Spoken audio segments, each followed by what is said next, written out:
Email Talk Today at candw.ky or call 1-800-534-8255. Courtesy of Flow. Cayman's #1 network that connects you to your world like never before. Let your voice be heard. Once again, here's your host, Sterling Dwayne Ebanks.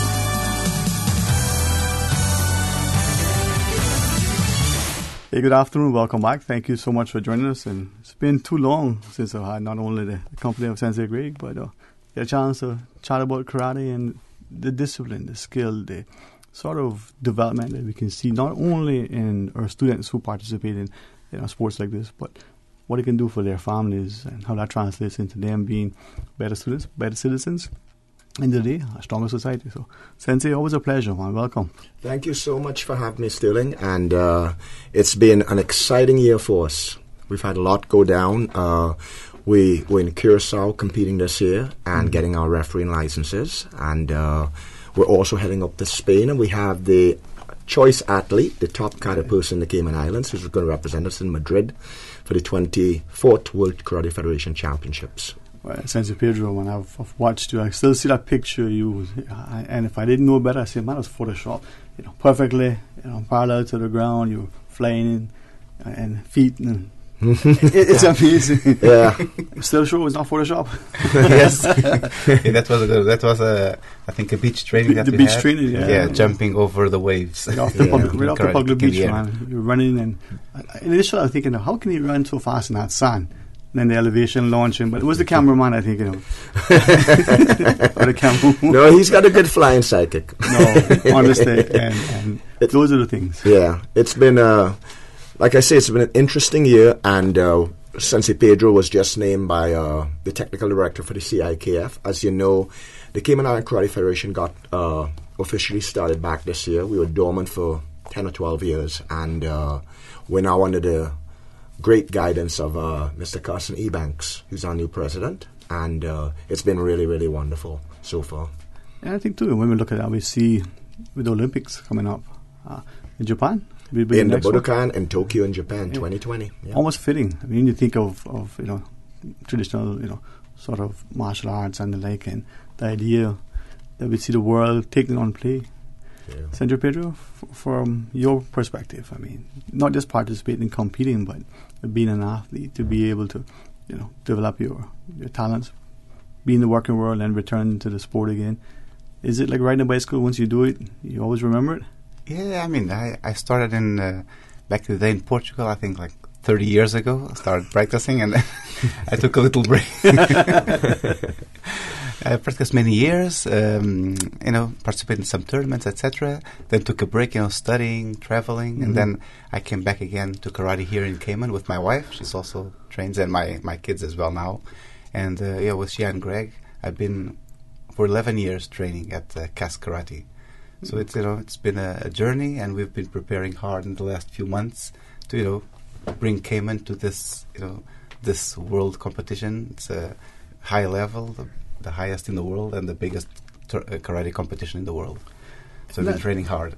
And Sensei, if we could ask you at some point, speak to that whole issue of what karate, the discipline, and the idea that we're not going to have within the Olympics, the world getting to watch it on the same stage as they see equestrian, or they see swimming, or they see other other sports. But the notion that CAS we recognize that families, Sensei Pedro shared him and his family. So many other families are training together. They're bonding. They're being healthier, not just physically. Quality time. Yeah. Quality family time. And then there's a discussion. They could travel to tournaments together, or they could do other things together. Yeah, well, still, it's exciting for us because, I've been teaching traditional Japanese karate here on the island for quite a few years, and trying to, being a small Caribbean island, you have certain humps with travel and just everything. Mm-hmm. And now we finally reached a point this year where we were able to step into the arena, and it's been exciting because when I think about all our junior kids training, and the future for them, Sensei Pedro is leading on a nice pathway for them, because this tournament in Spain is the largest tournament in the world. It's the most prestigious. It's bigger than the Olympics. As far as karate is concerned, and it's the highest point score for the Olympics in 2020. So, I mean, it's just the best in the world is going to be there Japan's world champion, Ryo Kyuna, Venezuela world champion, Antonio. He's competing against the top athletes in the world, and he's got 65 to 70 people already registered in that division, just his division alone. And all of them have won Premier Leagues, world champions, through legitimate recognized karate. And all of them represent their countries legitimately through the Olympic committees of the countries. With respect for those of us who are probably not that familiar with it, we look at and I'll use the word martial arts, so you correctly make sure I say it correctly, but karate in particular, the different styles, the ones that are recognized internationally and are eligible to be within the Olympics. Could you share those with us? Yeah, well, with the World Karate Federation, there's 4 main styles of karate in the world. There's Wado, Shotokan, Shito, and Goju. Those are the 4 styles. In Japan itself proper, there's about probably 100 different styles. Some of them are family styles, and they're all recognized at a certain level. But with the international karate, what has happened, the World Karate Federation got karate, well, it's been in the Pan American Games. Officially, there was 5 activities that just recently got into the Olympics now, karate being one of them, because it's in Japan and Tokyo. And so basically what's happened now is that all the technologies, example, the kata, for example, the kata module is set, so you have to perform things a certain way. So there's over 50 kata or 56 kata in the module there, and basically you have to do them a certain way, and if they're not done a certain way, you're disqualified immediately. It's called conformity, right, by the WKF, right? So everything has to be done a certain way. And in komite fighting, it has to be done a certain way as well, too, right? So they've been very strict with the tradition of karate. They've tried to adhere to the Budo, the martial way, the culture of karate. So we see traditional Japanese karate as a big plus. Right, there's a lot of styles that they do, and that's fine. They do mixed stuff, but we think right now with karate, especially the traditional style, getting into the Olympics, there's going to be a big boost for us. You know, a lot, and I'm looking forward to working with a lot of the teenagers. We're working right now with the Clifton Hunter group, and that's coming out really, really nicely. I teach them every Wednesday now, and it's been amazing. Yeah.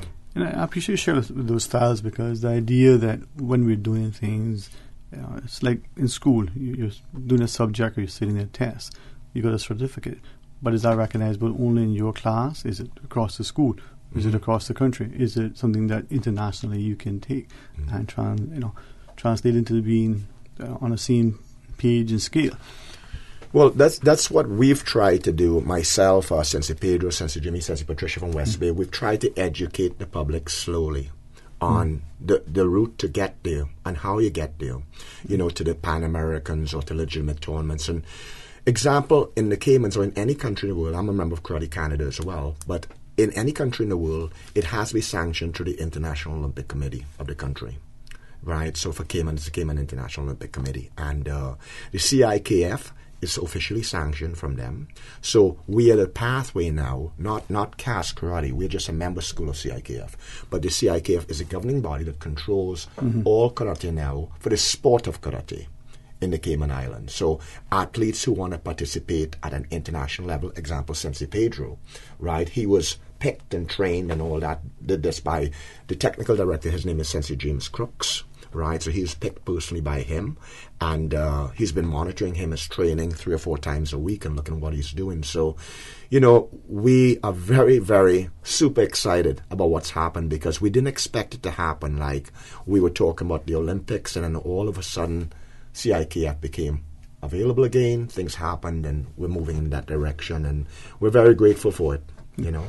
Sensei Pedro, you were speaking earlier, hopeful as those listening would recognize that you talked about training in the early years, taking time off, like many of us do, for life, for schooling, family, work, travel. Then you return to something, and that foundation that you build, redeveloping that skill, but always having that passion, that transition back into balancing work, family, and training. Yes. Yeah, I think it's essential, and it helped me a lot. Having karate, that dedication, training, having, it's another group of friends that you have. So it's very positive in terms of, helps you with your, with your work, your concentration, helps you unwind, de-stress. It's very helpful. And also, for example, I have to perform in front of the class or in front of a group. Lots of people. I have to, talk about other people, what they're doing, criticize, give compliments. So all of that helps, not just me, but, the kids as well, because they have to do that as well. They have to perform in front of various people. They have to for example, our youngest students, if they're, for example, I don't know, a green belt, and they're 8, they might have to help a yellow belt that's 10 or 12. So they're helping and they're interacting with kids older than them, which doesn't happen at school too often. So here it's a very good tool and education. It's a humbling experience. Yeah. And it's also encouraging too, because as Sensei Pedro was sharing, the respect that you have for the belt, but not only you who is at a lower belt, but you that, okay, I'm wearing this belt, my age is maybe less chronologically than this person who's just starting out, but I'm expected to, by example, demonstrate a certain level of not just competence but respect. Yeah. And that's one of the reasons, example, tomorrow we're going to have the meet and greet at the sports center, right? What we're trying to do, and this is a joint venture between our school, CASC, and the CIKF, because he represents the CIKF, but he's from our school. So we're going to have a meet and greet tomorrow from 4 to 5, and the president of Karate Federation will be there. And anyone, the general public, is welcome to come and sit down, ask questions. And what it's basically going to be about, it's going to be showing all the technologies of karate, and both in kata and komite. And we have a few surprises tomorrow as well too, which is always interesting. So. Always interesting. Yeah. Well, let's pause and take a short break. When we come back, if you have not just a question, but traditional Japanese karate, but the upcoming competition in Spain, as well as the venture into Olympics 2020. I mean, that's good vision, right? Stay tuned for Talk Today. It's a crazy, crazy 2-day sale only today, Friday, and tomorrow, Saturday, at International Lighting. Comforters for $100 and over have now been reduced to just $55. All sizes. Rugs have been reduced from $400 to $225, and from $325 to $200. 2 crazy, crazy days, I tell you. International Lighting and Design, upstairs and downstairs. Ed's Plaza, North Sunway. Open 8 a.m. to 6 p.m. Call 949-5141. And for outdoor shopping, stop by the entrance of the Bodentong Church of God Chapel Saturday from 6 a.m. to 6 p.m. and enjoy those same crazy discounts. Spend $25 or more and be entered in the drawing for a chance to win a round-trip ticket to Denver, Atlanta, New York, Chicago, Miami, Jamaica, or Honduras. Drawing will take place on Friday, December 22nd. Hi, fellow classmates. This is Donna with a roll call for our CIHS Class of 78 40-year reunion. Barracuda, Dolphin, Marlin, Tarpon, Wahoo, represent. Save the dates, November 9th through the 11th. We want everybody to come out for great food, great music, great company, and great memories. Link up now on the reunion Facebook page, CIHS Class of 78, or email CIHS78@gmail.com for more details. And see you in November. Cutting class reunion will affect your final grade. I wonder if Mr. Whiteside would give me a merit note for this. Class of 78, call the Classique to leave your contact information. I'm your Not all insurance is created equal, but who has the time to shop around? Take the guesswork out of your insurance coverage with Fidelity Insurance Brokers. Let us match you with the best coverage to suit your needs at a price to suit your wallet. Plus, get superior customer service from dedicated claims professionals to ensure speedy claims processing. Get your insurance through Fidelity Insurance Brokers. Call us today at 949-7822 for a free quote. Fidelity, we're good for you. A trip to New York City is the experience of a lifetime. Starting this December, Cayman Airways will be offering daily non-stop flights from Grand Cayman to New York City. That's right, Cayman Airways is going daily to New York City starting this December. Stroll through Central Park or take in the bright lights of Times Square. Enjoy a Broadway show or visit museums, the Empire State Building, and so much more. Whether you're visiting for business or pleasure, you'll fall in love with New York City. And daily non-stop flights from Grand Cayman aboard Cayman Airways starting this December. For details and to book, call Cayman Airways reservations at 949-2311. Contact a travel agent or visit CaymanAirways.com. Thousands of Caymanians work in our cruise tourism industry. It is a myth that Cayman does not need cruise tourism. It is a fact that 4,500 Caymanians work in this industry today as taxi and tour operators, boat captains and crew, restaurateurs, retailers, water sports operators, and ambassadors at our attractions. If our cruise tourism industry is half of what it is today, what are we going to do with our people, the thousands of unemployed Caymanians? Support the peers, support our tourism. tune in every Monday through Friday from 3 to 6 p.m. for Radio Cayman Super Jam Show, the #1 drive time entertainment show on your radio, featuring Will Sinatra. Enjoy a mix of pop, hip-hop, reggae, and calypso, and an entertainment trivia section. The Super Jams show is fueled by the proud sponsorship of Merengue Town. It's time to feel the rhythm, time to feel the vibes. It's time for Merengue Town. Talk today. But I do have some questions. Talk today. Cayman Islands' foremost listeners' participation program. Talk today. Because there are more questions than answers. What the public is saying. Waiting to take your calls right now. Sterling Dwayne Ebanks.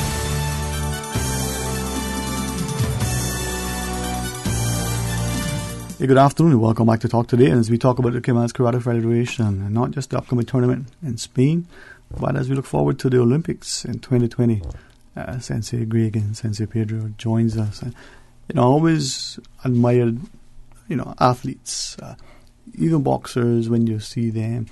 I think the greatest of all would be Muhammad Ali, and the dance, the way he moved about the ring. But with karate, from just a casual observation, you watch the katas, you talk about that sort of rhythmic dance and movement within the ring and the form, but then there's a strength, a physical, active part. I watch, can I say, the athletes or the performers while they're on stage. Mm-hmm. And at the end of the day, you're sweating, you're putting a lot of momentum into that choreographed, almost synchronized movement. Well, karate and the whole art of karate is good for your body, it's good for your mind, and it's good for your soul. It has, especially tradition of karate, has so many great values to it, and it's a great community activity, right? So, like example, in our school at the sports center, we have different divisions, right? And so we have the juniors, the cadets, the juniors, and that's an amazing group, as you know, and it's a large group, and it's a fun group. And the dynamics are always changing.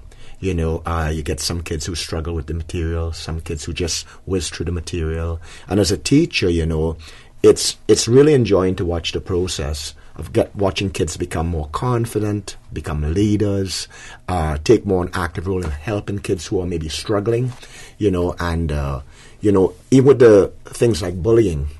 Teaching the kids about anti-bullying and self-defense and protecting themselves and learning the correct steps, what to do prior to one. And your defense situation is escape, not fight. So, and then with the group, the women's group, right? We have a women's group, and with Sensei Patricia, she runs that group, and amazing. They're going to be giving a little demonstration tomorrow as well. And very proud of that group too. We're working very hard to get more women and men involved with karate, and globally for many years that was down, but it seems to be changing now, and we've had some great additions to our class and our school in the last year, right? So we're just trying every time to move ahead for Cayman and to step up our game, make it an A+ game, not an A game, an A+ game, and just really get things going here with the tradition of karate, because I'm in love with karate. I'm passionate. You can see it when you talk to me in my eyes, right? And what I say, but I think it has so much to offer people, and that's why I'm so very happy that Sensei Pedro is going to go to Spain and represent the country and show the other countries the high level of our karate, and proudly have the Cayman flag there. Now, from that perspective, two things. Tell us about the tournament in Spain. You shared it's bigger than the Olympics relative to karate. Yeah. Not that it's bigger than the Olympics. Yeah, no. Just specifically to karate. So people heard that, don't missing this. What does that mean for karate, for Cayman, and what is the tournament like? Well, that tournament that we're heading for is absolutely the most prestigious in the world. It happens every 2 years. And only the top athletes from every country are allowed. You just can't enter that tournament. You have to be selected, and you have to go through the Olympic and the federation for the country, the karate federation for the country. So each athlete there has been to many tournaments and have proven themselves. So we are stepping into a game that's a AAA game, and it's like going from amateur to professional within a week, right? And we're very excited about it because we've been working very hard, and Sensei Pedro's been working hard with technical director to up our game, and we've been working to bring that because the journey is going to be to the benefit of everybody in Cayman. all our students are going to, when we come back from Spain, just like we did all our learning lessons in Curacao, we share them with everybody. You know, anybody who wants to listen, we talk to them about it, right? And, you know, him being an athlete, he'll have his story. Me being a coach and also Secretary General for the association, because the Congress meeting is going to be there, I'll have my story to come back and tell the CIKF when I come back. And, you know, we're expecting great things in the future, you know. And Sensei Pedro's got a big job ahead of him. But he's going to do it to death. Yeah, it's I mean, it's a big tournament because, like Fiona was saying, it's over 100 countries and it's over 1,000 athletes. And it will be held in a stadium in the center of Madrid that holds, I think, 10,000 people. And it's almost sold out. I think we were trying to get some tickets, and it's hard to get tickets. Wow. Yeah. And that's the thing. The world is on display in a sense.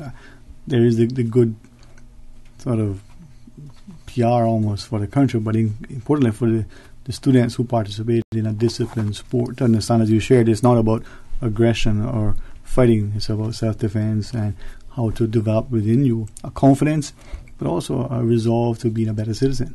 If you can develop that works well. Preparation, Sensei Pedro, for the tournament. You know, if you think of the football player, the swimmer, or any other athlete, even the mathlete, you have to practice. You have to get someone to coach you and counsel you, test you, different things. What was that like? So, for example, you were saying, like, you know, the amount of training and sweat, so I probably kind of lose 2 or 3 pounds every session. It's a lot of, you know, it's a lot of effort, a lot of exercise. Yeah. So, you know, we all together with my colleagues in class, so we all train together. I perform each kata, each class, so various times a week, at least 2 or 3 times. Yeah.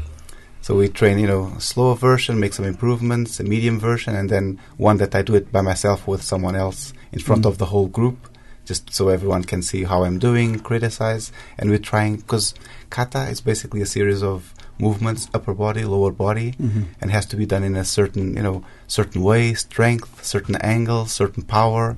You know, you have to demonstrate. Your facial expression counts, how you put your foot on the floor, where you put your arm, your hand, your legs, your balance, everything counts. So it's very specific. You have to train really many years to kind of be able to get this level of precision. I think those who know that, as you said, conformity, the athlete from Cayman or the athlete from Japan, you know, that particular kata, they're all expected to perform it this way. Yeah. And so they're looking at... It has to be done a certain way, a conformity. And I think Sensei Pedro kind of undersold himself, because he's on a very strict regimen right now, and he's doing a lot more because we've been so fast-tracked since Curacao to get ready for this.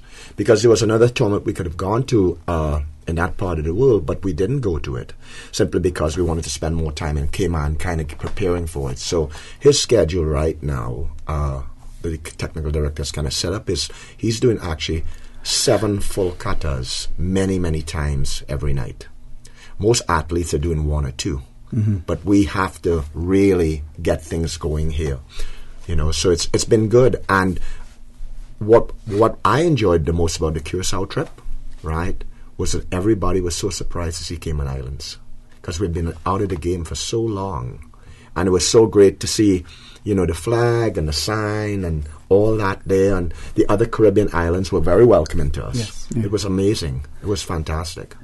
At the tournament, in particular the one in Madrid, as you talk about the katas and you perform it, I can see a couple things, but I want to confirm it.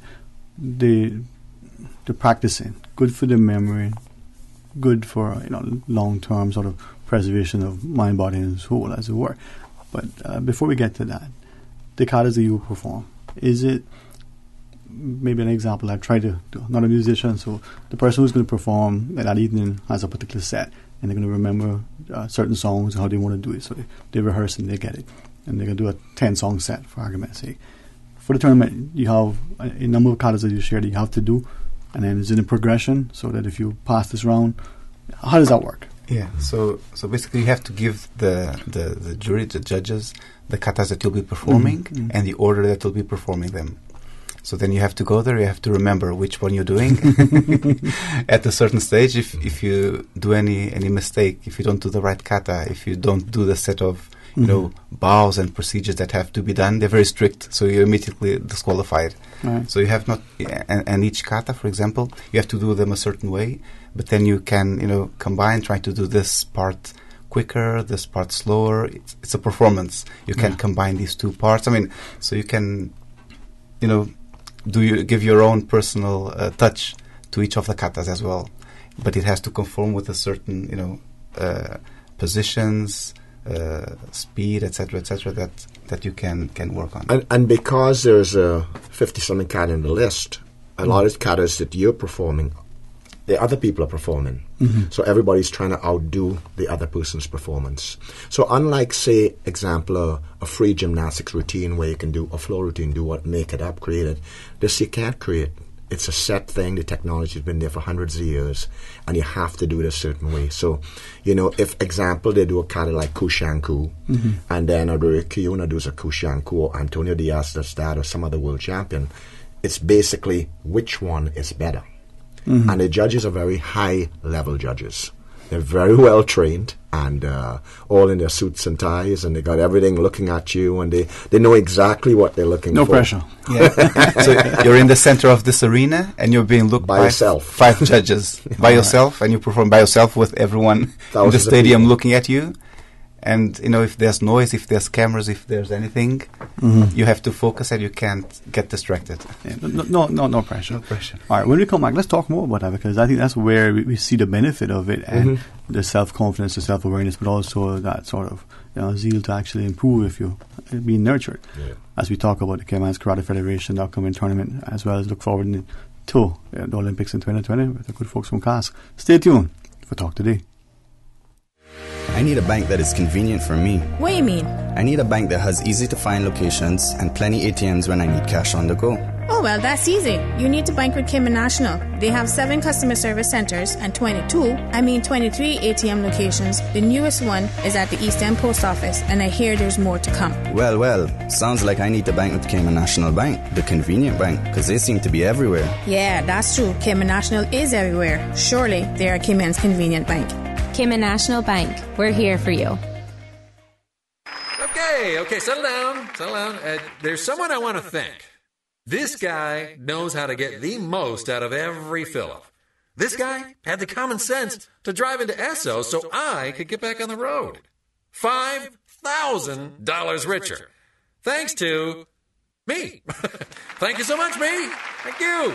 Yes. Spend $25 at any Esso service station and get a chance to win in weekly draws for $5,000 cash. Every week for 5 weeks, we'll be choosing a winner. You can also get a chance to win free fuel and prizes at our weekly Spin and Win events. That's $30,000 in cash and prizes to be won. Drive into an Esso station today. You'll thank yourself. The Esso brand is a trademark of ExxonMobil Corporation and is used under license. CUC advises motorists that in an effort to alert approaching drivers of speed restrictions when entering an area of road where CUC vehicles and personnel are present, the company will be deploying rumble strips. These rumble strips are a series of raised transverse rubber strips laid across the road which changes the noise a vehicle's tires make on the surface and so warning drivers of speed restrictions. On approaching CUC's work zones, motorists will observe bright orange road signs signifying rumble strips ahead. Before entering these work zones, motorists will encounter the rumble strips that are encouraged to drive with extreme caution at slow speeds until they are well clear of the work zones. These rumble strips are essential to safeguarding against potential danger to CUC personnel. If you have any questions regarding the use of rumble strips, please contact our customer service team at 949-5200 or via email at service@cuc.ky. The NCVO needs your help. Tune in to the annual radio telethon on Saturday, October 20th at 7 p.m. for the best in local entertainment, including C&B, Trinity, Little Magic, Roy Bodden, and High Tide. Call in to pledge any amount or donate online at CaymanGiftCertificates.com to be entered to win over $5,000 worth of prizes. The NCVO's annual radio telethon is broadcasted live from Prospect Playhouse on Radio Cayman and Cayman 27. The NCVO is one of of Cayman's oldest charities dedicated to the care, education, and well-being of children and families in need of support. Tune in to Radio Cayman and please help us help our children. The annual Radio Telethon, Saturday, October 20th, 7 p.m. to midnight, live from Prospect Playhouse. Did you know that recycling collection containers are located island-wide on Grand Cayman? The Department of Environmental Health's program is an integral part of DEH's waste management responsibility in the Cayman Islands. Start your recycling program at home today. Put your Type 1 and 2 plastics in appropriate DEH recycling containers at all Foster's supermarkets, Kirk Market, or Hurley's Grand Harbor. Please keep the Cayman Islands clean. Reduce, reuse, and recycle. For more information about recycling, go to www.deh.gov.ky. Cayman's cruise industry must be preserved and developed. It is a myth that the cruise lines will continue to call on Cayman at the rate they do now without the piers. It is a fact that the mega-class ships will not be tendered. Arrivals will decline by half over time as the older ships are decommissioned. This will hurt our economy and thousands of Caymanians who work in this industry. If we want to continue providing opportunities for Caymanians, we need the piers. Support the piers. Support our tourism. Talk today. But I do have some questions. Talk today. Cayman Islands' foremost listeners' participation program. Talk today. Because there are more questions than answers. What the public is saying. Waiting to take your calls right now. Sterling Dwayne Ebanks.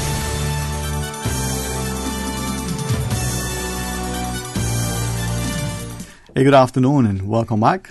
Thank you so much for sharing with us, and it's truly a pleasure to be able to not only allow our people to be introduced, some to be reminded, but for others to recognize that within our country there are great opportunities for all who live and work here. And if we call this home and we work collectively to promote the country in a positive way, an honest way, but equally extend those opportunities to all of us. And as we talk about not just CAS Karate, but the Cayman's Karate Federation and the prospects for our athletes to be on the international stage, that has to bode well for our pride and for our people. Sensei Greg together with Sensei Pedro joins us, and I share this because I think that our country sometimes don't recognize the potential that we have. We don't seem look at the opportunities and try to figure out, well, today and then tomorrow. Today is Jim, tomorrow it may be Susan, or next day is Peter. We move it forward and continually build. And as I reflect on it, karate, for instance, centuries of the same thing. It's such a long time in the making, and it's been such an evolution, right? Mm-hmm. And the Japanese and Okinawans are really taking it to the highest level. For me, the biggest joy right now is teaching the programs in the school. And I like all of them, and I love teaching people, as you know, and I love community work. I've done that all my life. But the biggest thing for me is seeing the kids, because you can have all the potential in the world and it won't get you anywhere. You have to have a desire. So instilling that desire in the children is a big thing, because sometimes, we tend to stand back and let other people do stuff for us. And what I'm trying to do with the kids is I'm trying to make them leaders. Work on that aspect of them. Make them forward thinking. Think big, Don't take a backseat to anyone, Have a voice. Talk about it, right? And educate yourself, right? And don't think that anyone's bigger than you. You're as big as you want to be, right? So the children's group, like, as I say, and I see is the athletics come up in the Cayman Islands with the Olympics and the Pan Ams and the local Caribbean tournaments. I think the Cayman children are going to do extremely well in the years to come. I think we have something very special in Cayman. And we have to really take advantage of that, our proximity to the United States, our availability of flights to get technologists who have higher training in karate and martial arts down here. I think we have a big plus, and we're just going to use that to our advantage, right? With respect, and not just speaking about martial arts, karate in particular, but just generally. I referenced it earlier. I'm thinking sometimes in our country, we're quick to reward mediocrity. We're quick to downplay certain things, devalue, because it may, in our minds, make it easier for us as the teacher, us as the coach, us as the student, us as the person financing this thing. Are we at risk if we continue to do that, to not only lowering the bar, but not fulfilling that potential down the road? I talk about that all the time in the children's classes, right? And, we need to always, when we come to class or we went to go to school, we need to bring our AAA game, not our B game or C game. You know, we need to have a high expectation of ourselves. And, you know, just really expect the best of the best from ourselves. So that, for a lot of people, sometimes that is controversial. It's a little bit difficult because, you know, they're accustomed to just kind of standing around and not pushing. But that's one of the things I do with the junior group, you know, and I tell the kids all the time, you know, you really have to have desire and passion and bring that into your work ethic and bring that into your karate training and bring that into your school training and your family life, right? And that explodes and ignites things. And, you know, it makes leaders, look, when families do karate together, that quality family time, right, is very, very important. It's like, it's a unique activity, it is, you know. Sensei Pedro, earlier you were talking about, you know, sort of expectation. You're professional. You're, if you don't mind me saying, you know, you're very good at what you do. And when we look at karate, you're going to be in center stage. You know, the eyes of these 5 well-renowned, respected judges, masters in their own right. And as an adult, you still feel nervous. So you can relate to that child who's first coming into the dojo, to that child who's sitting in the classroom, you know, the first day of at school. No different, huh? In a sense. Yes. Yeah, I mean, and like Sensei was saying, you know, it helps a lot. Karate helps a lot, and I see what happened to me as well as I was training since I was a young kid, and everything kind of helped me, you know, progress these objectives. You're always improving yourself because the previous class you weren't able to do this. Now you're able to, so you're always developing yourself. It's not. It's an art, right? It's not a normal sport. It's something that develops you all the time. So, for example, being in school, I, you know, worked a lot in karate, participated in tournaments, etc. But I always had, you know, good grades, was the best grades in school, this and that. My colleagues were very good as well. You know, and I see it here as well. Like, the kids join, the parents say, oh, they're more attentive, they pay more attention to everything, they concentrate, more focused. In school, they improve already as well. So, and that's the feedback we have from parents as well. Karate is evolving here nicely. And I see, you know, I have big dreams and expectations for 2019 as far as we're going, right? And as far we're moving with all levels of the school, right? With the women and with the co-ed program, and, you know, even with Tai Chi, it's been an amazing journey, right, to get there. But I mean, like, yeah, karate has so much to offer. The values, the tradition, the culture. It's so long and in the making, and it's with the Olympics and with the Pan American Games and with the Caribbean Games and all these other CSE games, you know, Cayman is really poised, and it's in a good position as long as we bring our A game every single day, right? We're in a good position to make our mark, right? And do very, very well, you know, at all levels. I mean, I think athletics is so important. You know, it gives people such a balance in life. You know, whether it's karate or judo or aikido, but I think it gives people that balance, right? And I think in Cayman, you know, we're so busy a lot of the times, right? And that whole de-stressor, like with your job, like Sensei Pedro was saying, it's very important. Yeah. Sensei, sorry, go ahead, Sensei. No, just adding that, you know, karate is like it's an art, like all martial arts. So it's, you know, the more I read about, you know, you should do this when you're this age, you should stretch, you should do this, you should relax, you should, you know, all those things we do at karate. You know, the more you read about what you should do and with certain activities, karate has it all, because it's, you know, it's an art that's been developed for hundreds of years, and people have developed all aspects from young to 99 years old, and everyone's able to do this martial art without getting hurt, etc., and applying all these principles that we now read in the magazines and coaches advising people what to do in certain ages. Karate has it all. Karate and other martial arts, because it's an art. It's something that's been developed through centuries. Right. Sensei, if I could ask of you, when you talk about participating in the Olympics and, hopefully to say this properly, being respected on an international stage, tournaments and the like, as part of the, speaking to the, you know, under your hat as, you know, as part of the Cayman's Karate Federation, for the schools or those who want to get involved as competitive athletes, what is the qualifying criteria to be part of the federation? Well, the federation is newly started, and we are a federation of inclusion, first of all. With the karate in the Olympics and with the Pan American Games, when you go, you have to have the right technology. So people, they need to learn one of the recognized styles of karate in the world, like Wado, Shotokan, or Shito, or Goju.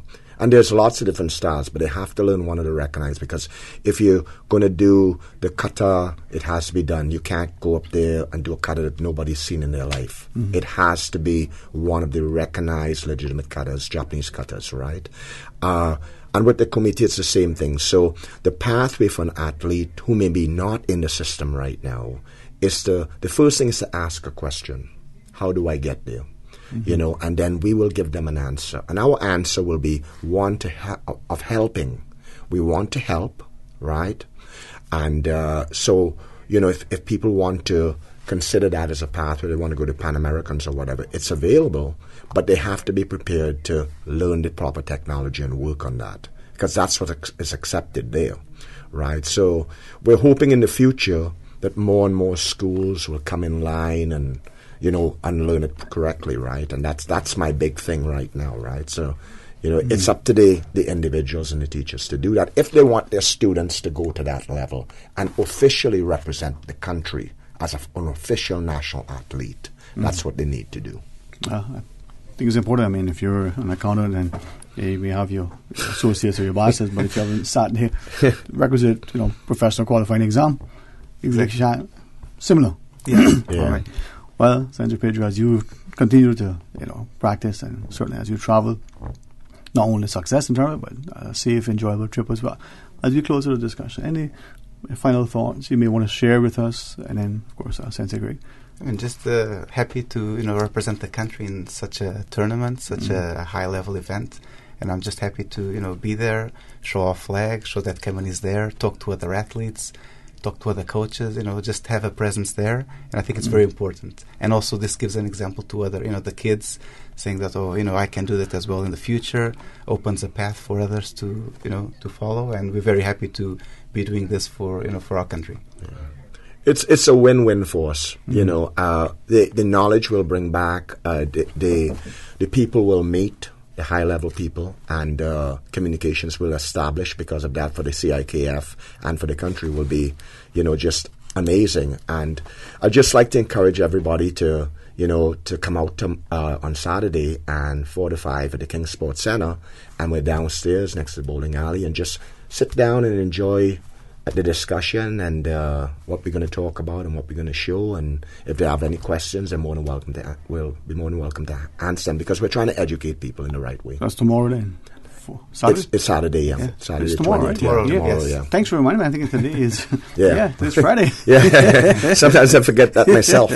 So tomorrow, 4 to 5 at King's Sports Center. 4 to 5. Class Karate. Yeah. Sensei, thank you very much. Thank you very much. Thank you so much for having us. All right. Well, hopefully we get a chance to chat, if not before, but certainly after the tournament, and continue to encourage people to excel. All right. We're going to pause and take a break, and after we come back from our headline news, you want to rejoin us? I'll talk to you about a number of things.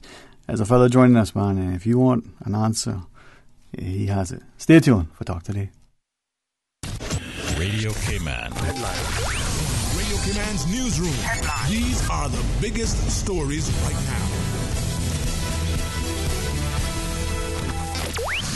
Mr. Martin Roper has been appointed Governor of the Cayman Islands in succession to Mr. Anwar Chowdhury. Mr. Roper will take up his appointment this month. According to a statement from Government Information Services, Martin Keith Roper is a highly experienced career diplomat with a successful track record in senior corporate leadership roles across the world. He was born in Halifax, West Yorkshire in June of 1965. Good afternoon, I'm Dion Anglin with your headlines. In news elsewhere, police in Turkey investigating the alleged killing of Saudi journalist Jamal Khashoggi have expanded their search. Unnamed Turkish officials say his body may have been disposed of in the nearby Belgrade forest or on farmland. Mr. Khashoggi disappeared after entering the Saudi consulate in Istanbul on October 2nd, where Turkish officials allege he was murdered. Saudi Arabia denies any knowledge of what happened to him. An Arizona man has survived 2 days trapped alone in a mine shaft with rattlesnakes. According to rescue crews, he killed 3 of the snakes while waiting to be discovered. John Waddell, 62, was lowering himself into a 100-foot gold mine shaft when his equipment broke. Officials say Mr. Waddell broke both his legs and survived for 48 hours with no food or water. And more than 50 people have been killed and 200 hurt after a train ran into a crowd near Amritsar in India's northern Punjab state. The victims were standing on the railway tracks watching celebrations for the Hindu festival of Dasura. They did not hear the train approach as they watched a firecracker-filled effigy of the demon king Ravana burn. That's a wrap of your headlines. I'm Dion Anglin. Radio Cayman, the voice of the Cayman Islands. What's happening in your community? News and information, music and more. You can find us. www.radiocayman.gov.ky. Like us on Facebook and follow us on Twitter. Radio Cayman is your choice, your voice for today's biggest news. Radio Cayman.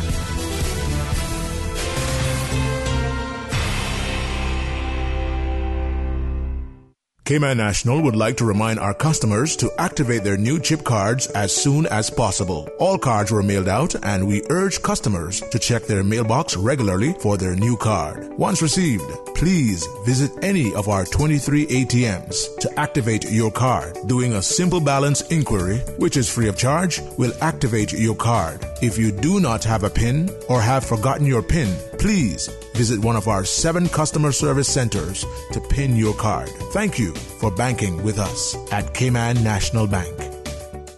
Advance Automotive Chevrolet is celebrating their 10th birthday by giving away $10,000 to one lucky person who buys a brand new Chevrolet. Not buying a new car this year? Well then, why not be one of 10 people who could win free gas for a year? Book any service with Advance Automotive before December 19th to enter. And remember, Advance Automotive can service any make of vehicle so everyone can enter. Visit AdvanceChevrolet.com for more details or call 945-9191 to book your service today. Terms and conditions apply.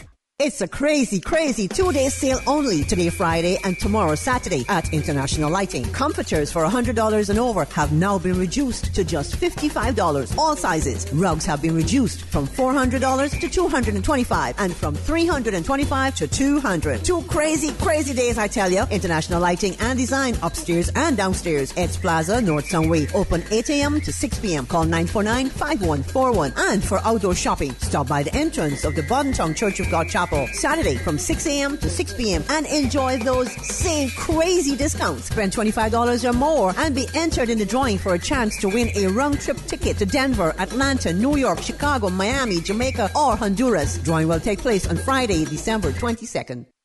Babe, not tonight. I need to be rested for all-day meetings tomorrow.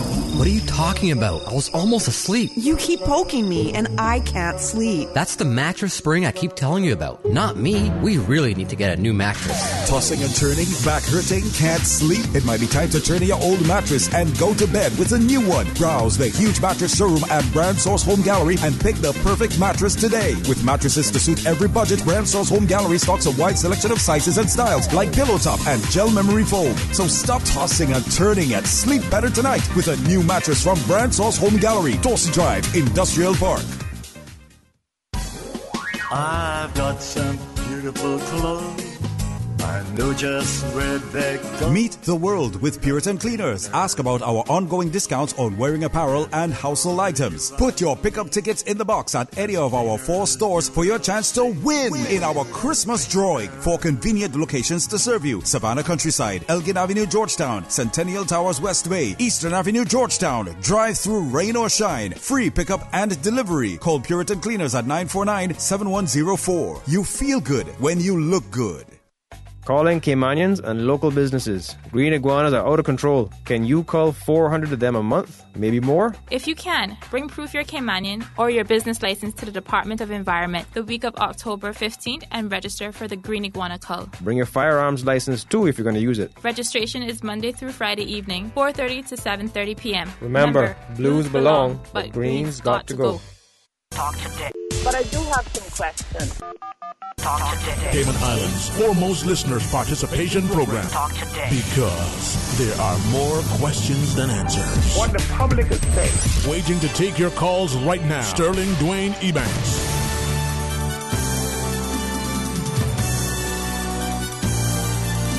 Hey, good afternoon and welcome back to Talk Today. Thank you for joining us, and it's really an honor to be able to speak to my good friend Mark Hennings. It's been a long time. You know, last time I was thinking, Mark, you sat in the studio with us, What, maybe 18 months, 2 years ago, maybe? What were you talking about? I was thinking back. I looked at the photographs. I had hair. Okay.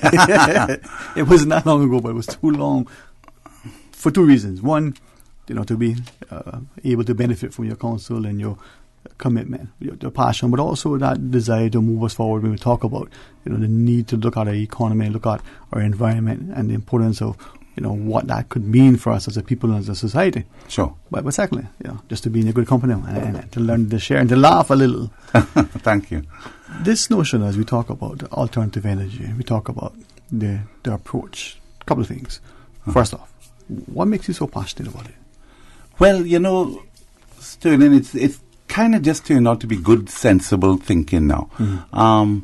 The hydrocarbon is a finite resource, and why use it? We might need it in the future. We have the technology now with the solar power, solar PV, to provide almost all our electricity needs, and therefore transportation needs, because transportation is going electric. So, besides the point that a lot of people argue for and against carbon warming, it just makes good sense to use the renewable resource. It takes millions of years for hydrocarbons to form. So economic sense, environmental sense, societal, it makes good sense all around. It has come to make very good sense. Right. It didn't make economic sense up till maybe 10 years ago. It's hard to justify. A lot of countries spent a lot of money, like Germany, for example. They're still paying for leading the revolution. They pay a lot for electricity there because they bought it when it was very expensive. Yeah. But that investment, that foresight, right, that sort of vision that they had, I only sort of started looking at it from what they were doing in the early 70s. Right? In the 70s, that's true. And I remember being able to, when we got the big dish for scheming to Cayman, there used to be a couple of programs, I guess they were called wild feeds. You would move your dish, you'd find a channel, and there would be this raw feed from somewhere that was going to be picked up elsewhere and then edited and so on. Oh, boy. So this was just the raw sort of presentation of this thing, right? Yeah, network feed. Yeah, it must have been, right? I mean, it was sort of you would see the takes of the newscaster. It was really, really nice, And there were a number of shows on there, and you got to see reports on the German economy. And from then I got introduced to it. I mean, this is, late 70s, early 80s, seeing these things. Yeah. But we are, how many decades later, as a country, where are we?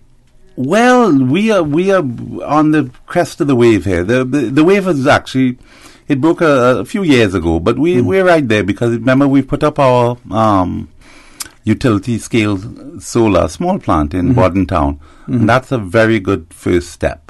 So that's like a proof of concept. I think it's been very profitable for the entity that owns it, whoever that might be. But that's a proof of concept. So I think the ball is going to roll now. And I think, CUC, from what I understand, the last conference, I asked a couple of questions. It seemed like they want to get in the business too of producing their own power once the price is right. That should be fine. And I want to speak to you as an individual, and I recognize there are a number of questions, a number of challenges that people have. But I think the onus rests on us as the consumer to be informed, as the business who wants to find a way to complement its bottom line by investing responsibly. Yeah. Maybe showing it another example of it being a good corporate citizen and environmental conscious, but also saving money. But also for the homeowner who is deciding, I build a new home, how can I do my part? So we need to work on that and educate and inform ourselves as well. Is it easy for us, whether the business or the home, to connect up to get... Boy, it's like a kit. You can almost buy it at Lowe's Hardware now. It's a kit. You buy a battery, a couple solar panels. You make your own power. So, so you see it does have incentive to get the price down. Or they will get priced out of the market by private people and small businesses. I mean, my business, say, on Crew Road, I could see myself putting up a little... few solar panels to shade my cars, my electric cars, and a battery, and I'm done. I'm powering up my own self, So CSC needs, they need to drive the price down economically, or they will get, people will go around them. Now, from and then we'll talk specifically about just generally speaking from that perspective. So you set up your panels, you get your things going. You can either connect into the grid or not on the grid. the grid connection? Well, I believe the rule is they have to give you a connection. So the last laws that were passed were strong for the consumer. They can't not connect you. So you can generate your own power, use what you want, and then take from them if you need a little more. Okay. And relatively easy. You don't need to go into all sorts of complications. They do, they tell you that they have the power to tell you how big your system could be, but this Cayman, you put your system up. You sure? They sell the police. I don't know.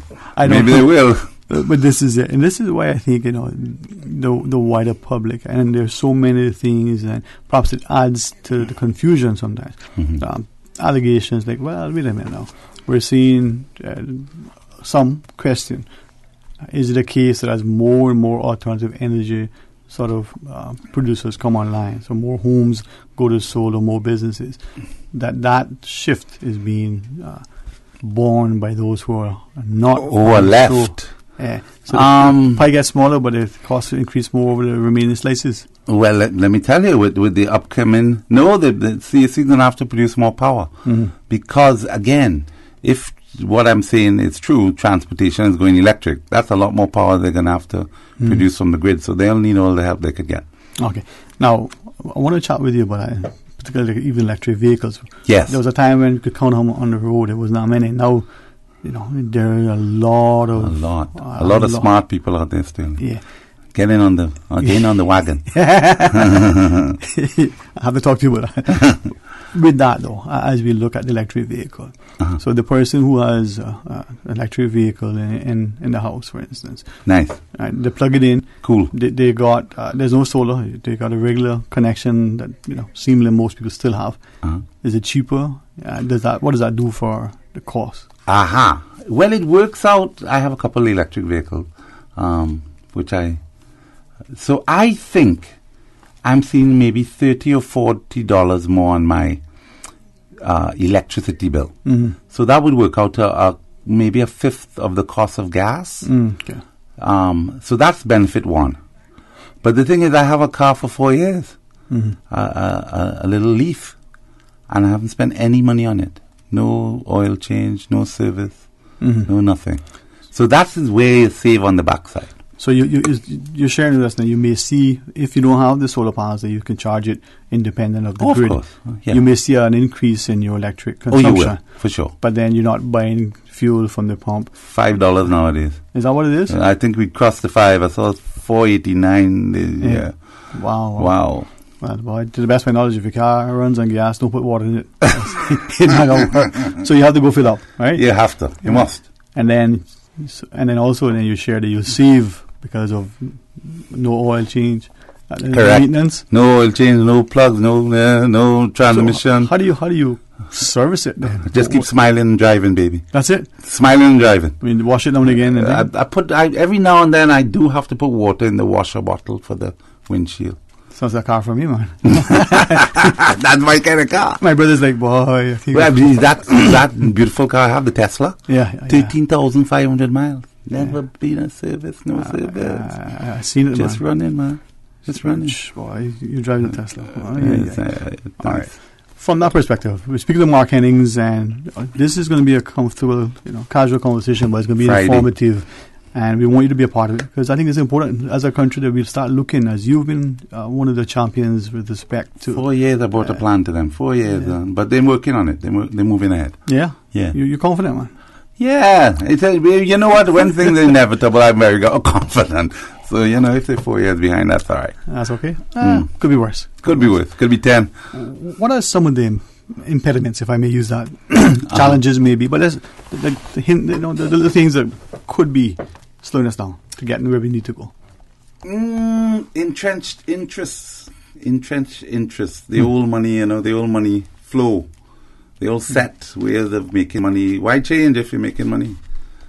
Even though it might be cheaper all around, and we need to, because, we need to bring costs down. So if we could bring overall cost on electricity and, conversely, fuel costs, that's money, hundreds of millions of dollars a year leave this country to buy hydrocarbon.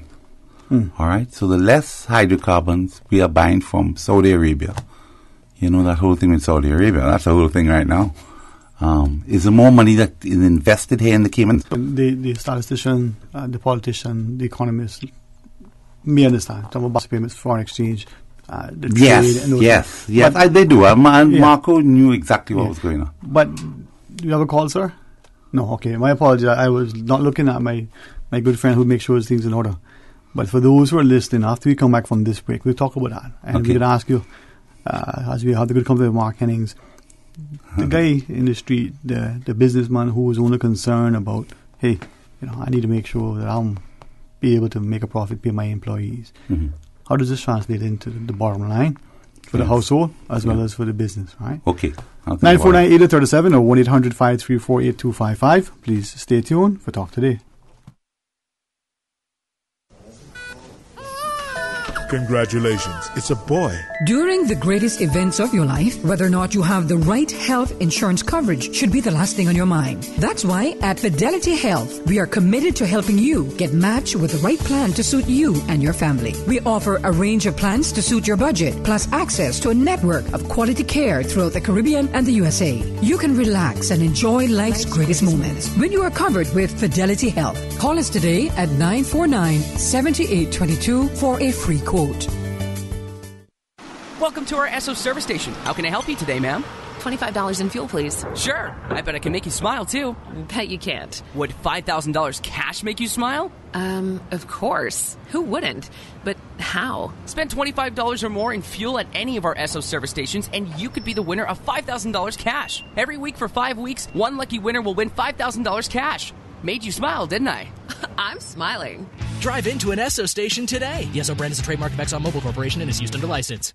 At Seaboard Marine, customers often ask us questions about their shipments. Hi, I'm thinking of buying a car from the States. Which port do you ship out of? Hi, we ship out of Miami, Houston, and Brooklyn. Just let us know your port of choice and we can provide you with a quotation and answer any questions you may have on insuring and protecting your vehicle during its journey. Shipping shore to shore, Seaboard. King Sports Center takes pride in being more than just an ordinary gymnasium. For 14 years, their multi-purpose facility has been providing the community with a variety of sporting, recreational, and relaxation activities. King Sports Center has a bowling alley, lounge bar, multi-purpose rooms, powerhouse gym, rock climbing wall, bungee jumping, a 10,000 square foot rink, and so much more. For more information on the variety of services, call their friendly staff today at 946-5464 or email kings@candw.ky or visit www.kingsportscenter.com. King Sports Center, your one-stop shop for fitness, recreation, and relaxation. The Wesleyan Churches of the Cayman Island District is pleased to present their 6th annual Youth Convention, Navigate, from October 23rd through 28th. This year's theme is focused on navigating your spiritual journey in a postmodern world, featuring pastors Alston Ebanks, John Gray High School counselor Christopher Murray, and visiting pastor Ronald Benjamin. The rise of technology, identity politics, and societal changes can create roadblocks in a young person's life. Remember, learn the skills to take charge of your spiritual journey. We need to get back to the basics of life. The 6th Annual Youth Convention by the Wesleyan Churches of the Cayman Islands takes place in Northside at the Cradock Ebanks Civic Center, October 23rd through the 28th. Bus services will be available nightly from Georgetown to Northside. For more information, contact Cassandra at 925-1930 or Pastor King on 916-5372. That's 925-1930 or 916-5372. Cruise tourism is a vital part of Cayman's economy. It is the government's responsibility to create an environment where our people can have an opportunity to grow and prosper today, tomorrow, and into the future. It is a myth that Cayman does not need cruise tourism. It is a fact that cruise passengers spend $200 million per year buying services from small businesses, tour operators, attractions, restaurants, and retail shops. Those funds stay right here, supporting our economy and communities. Support the pairs. Support our tourism. Talk today. But I do have some questions. Talk today. Cayman Islands' foremost listeners' participation program. Talk today. Because there are more questions than answers. What the public is saying. Waiting to take your calls right now. Sterling Dwayne Ebanks.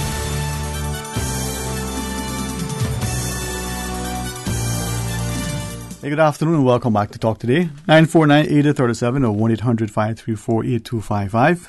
You can also WhatsApp 925-3261. Mark Hennings joins us, and I really appreciate it. But I think many people are looking at, their decisions both from the economic perspective. How is it going to make me money? How is it going to save me money? What am I going to do here that affects the bottom line? Mm-hmm. Some, perhaps their driver may be primarily economic. For others, it's environmental. Right. Some want to balance the two so that it makes, as you said, that's it, good sense all around. All around. All right. Before we continue talking about the homeowner and the like, I want to talk about electric vehicles, but I just want to close out the question earlier. So that individual who's thinking, I'm going to switch into alternative energy, maybe install some solar panels in the home, in the business and so on. How does that translate into that, making it a lower cost of living, increased profits, more disposable income, the things that matter where people, they feel it most in the pocketbook?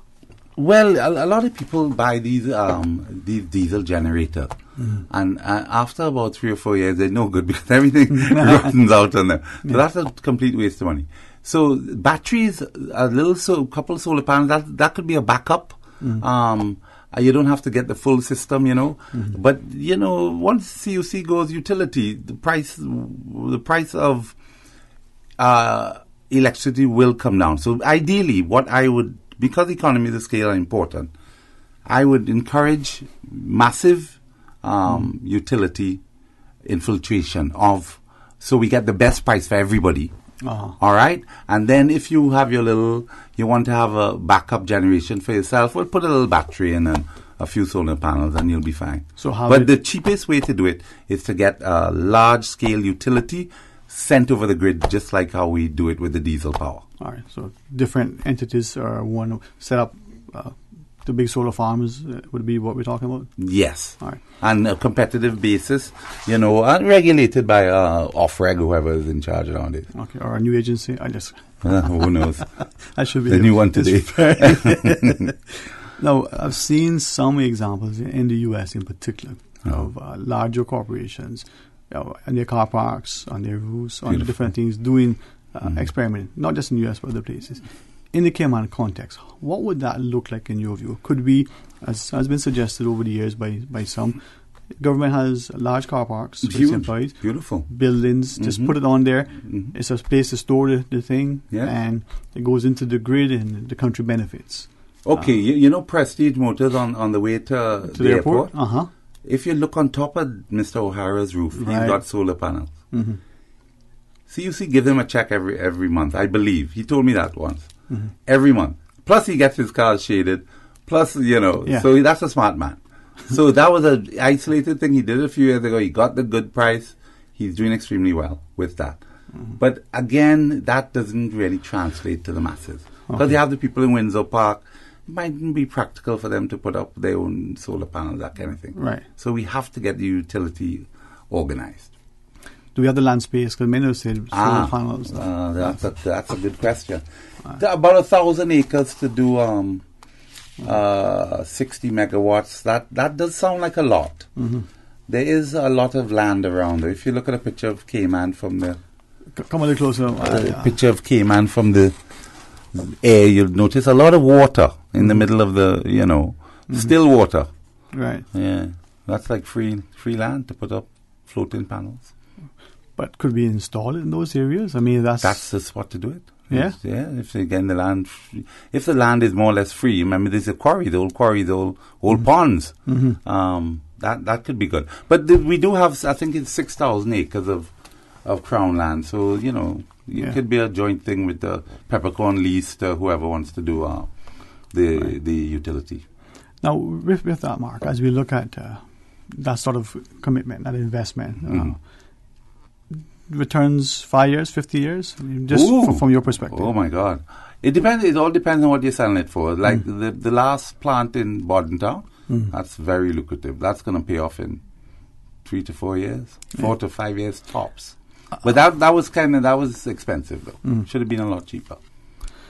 The rate that they charge. But that's the other thing to the people, and just casual conversation, whether it's over a game of dominoes or whether it's just as you're flipping the vegetables on the grill, people have a perspective and they share their insights at times. And it seems that we're not there yet with respect to a national vision. I'd have to agree with that, yes.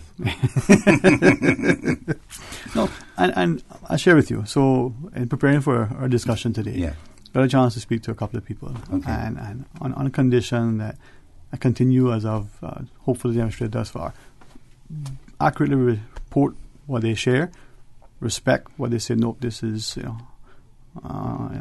keep it between us, so to speak. It's for my edification. It's to help me to be able to discuss. Yeah. And something that strikes me with everything, it seems to be, in the best way to put it, everything's political here. It doesn't matter what it is, if it's the PTA or if it's a church board, if it's a discussion of some policy or if it's even a sporting match. We seem to get confused as to what is the long-term greater good and what is that thing that is confusing and sort of clouding and making it blurry in the first instance. Yeah. What's going on? I don't know. That's how we is, man. You sure? The people like the little the politics of the thing. I just do the numbers and I see what works and then I press for that. That's how I operate. All right. I want to ask you to take us through a scenario. Yes. When we come back from the break, right? We're going to break in a second. A prospective individual is looking to buy an electric vehicle. Okay. All right. We probably know that when we go to a bank to purchase a home or a property of some sort, vacant or occupied, there are certain criteria we need. You got to present this, we got to qualify under this, and so on. Presumably, there's a system to employ when we're looking at buying a vehicle. Right? It's very it depends on who they're talking to, but yeah. All right. So, if you don't mind, I'll pretend to be a buyer. Okay. You can be the knowledgeable seller. I want to sell you. Yeah. and for those listening, if you have a vehicle, maybe you're looking at buying a second vehicle or you want to change out one. Right. Questions, will it make sense economically we'll talk about financially to get an electric vehicle? Yes. We're not going to go into the economics of whether buying a car or not makes sense, but we need that discussion for another time. All right. Would you be willing to do that? I'll be willing to share as best as I can. I will qualify you and see if you the right electric car will be right for you. And whether this type versus that type and the like? Sure, we'll explore that also. Okay. What's the consultation fee for this? Okay. One red stripe. One red stripe. I prefer a different one. But anyway. All right. When we come back, Mr. Mark Hennings will take us through. So if you think about buying a vehicle, it's a way for us to examine and to maybe understand whether this makes sense, right? Beautiful. 949-8037 or 1-800-534-8255. Please stay tuned for Talk Today. Congratulations, it's a boy. During the greatest events of your life, whether or not you have the right health insurance coverage should be the last thing on your mind. That's why at Fidelity Health, we are committed to helping you get matched with the right plan to suit you and your family. We offer a range of plans to suit your budget, plus access to a network of quality care throughout the Caribbean and the USA. You can relax and enjoy life's greatest moments when you are covered with Fidelity Health. Call us today at 949-7822 for a free quote.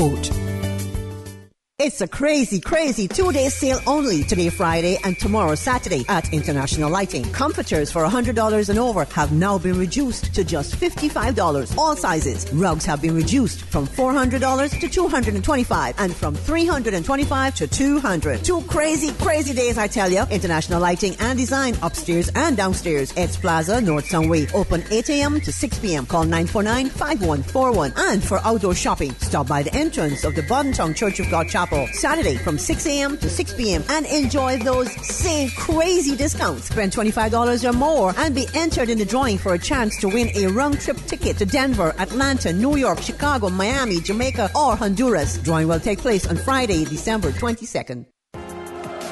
The Premier League is back.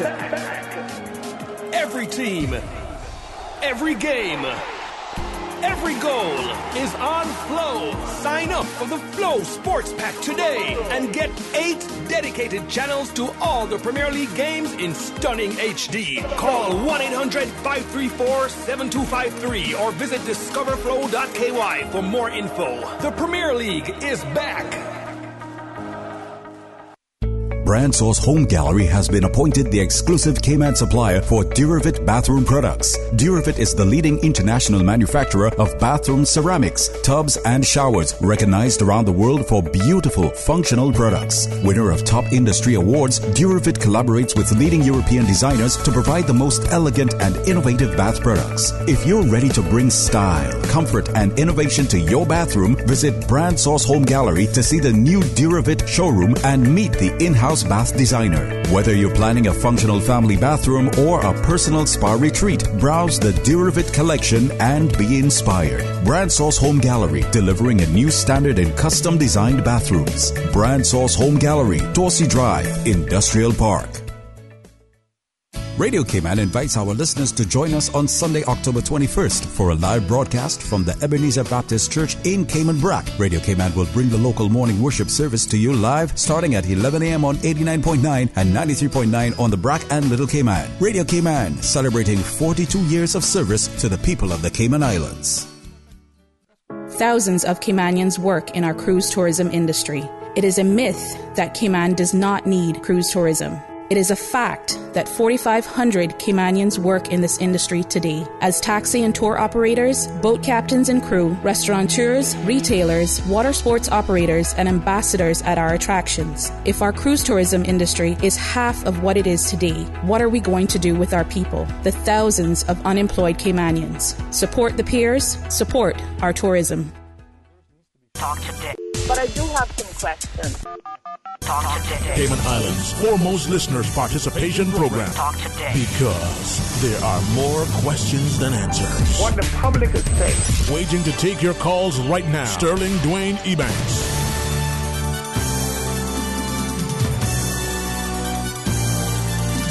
Hey, good afternoon and welcome back to Talk Today. In the studio, Mark Hennings, as we talk about not just alternative energy, but the economics as well as the environmental impact of alternative energy and the idea that whether it's solar, but solar in particular, and Cayman and this region is blessed with, infinite, abundance of sunshine. Way more than we need, yeah. More than we need? Way more than we need. You ever try to bottle it and take it home? Carry it back? I haven't. I have some friends who returned to the UK and they say, boy, if all the things I could bottle, I'll take it back, huh? Mm. But yet we don't seemingly, leverage it to the extent we should. Right. All right. As we continue that, I was asking prior to the break, people are becoming very, not just aware, but they have access.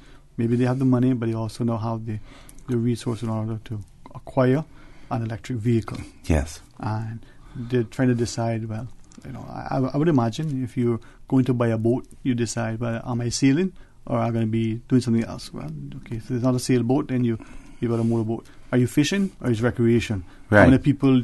So those sort of decisions would be what I think you would put into that sort of equation. For the electric vehicle, similar criteria. How do you go about deciding to buy an electric vehicle? And take us through that path. Well, on the electric vehicle front, I think range used to be an issue. Mm-hmm. It's definitely the issue in the bigger countries. And with the older cars, with the old battery tech, which there was some major changes about 4 years ago, you did get a big drop-off in the battery range. Mm-hmm. They've solved that problem, and I've solved it, but I don't bring any cars that are older than about 3 or 4 years old, because I know exactly when that battery change took place. Mm-hmm. So I don't want to be pushing cars out there that giving people a bad experience. Mm-hmm. So I would talk to you about range a little bit, but it's no longer really an issue, especially for Cayman. Mm-hmm. Now, you could live in north side, and you could easily run into town, run around, do your stuff, and go back home every evening with a Nissan Leaf, which is 80 to 100 miles range. You might do it for 2 days. But, you probably charge every day if you live in north side. But there are a lot of people who live in town. I have my good friend Dr. Lookloy. I think he charges every 3-4 days because he literally just up the road from his office. He loves his new Leaf. So we have some very happy people out there. I've started a rental business. Okay, I did. Yeah. Sterling, yes. And so that once they try it out, nobody wants to give it back. Right. They have to buy it after. Because as you shared, the range was an issue, but in Cayman, I always thought, well, there's a lot of paved roads, so we can do a lot of driving. That's a factor, but for most of us, it's in and out. You know, you go into work and pick up the kids, they go back home. Right. People will go to the premise that number of us, this may be our lifestyle. We get up in the morning, we're ready, we come in, we drop the children, if that's, Yeah. And then at some point during the day, we go back out to collect the child. Yeah. Take them to whatever activity, and then rush back to work. Yeah. Craze ourselves back to the child later on, and home. That's it. That probably would be that should be well within the range of the smallest battery you could get nowadays. Okay. The battery, they're just getting bigger and bigger. I mean, they have the Tesla. My car is not the longest range. I didn't buy the longest range one, and I got 225 miles. Okay. So I'm good to go for a while with that. All right. So when we get home in the when we get home in the evening now, yes, you've got to go back out to the shop. You forgot something. Maybe you got to run back to the office. Maybe you got back to the office. So if you have to run back out in the evening, you're cooking something out of your favorite chocolate. You just need dessert. So you have to run back out, or you have to stop on the way in. That should all be in that equation normally. Yes, it should be. I mean, I could see. Maybe if you forgot to charge last night, you might get in trouble there. But you should be okay.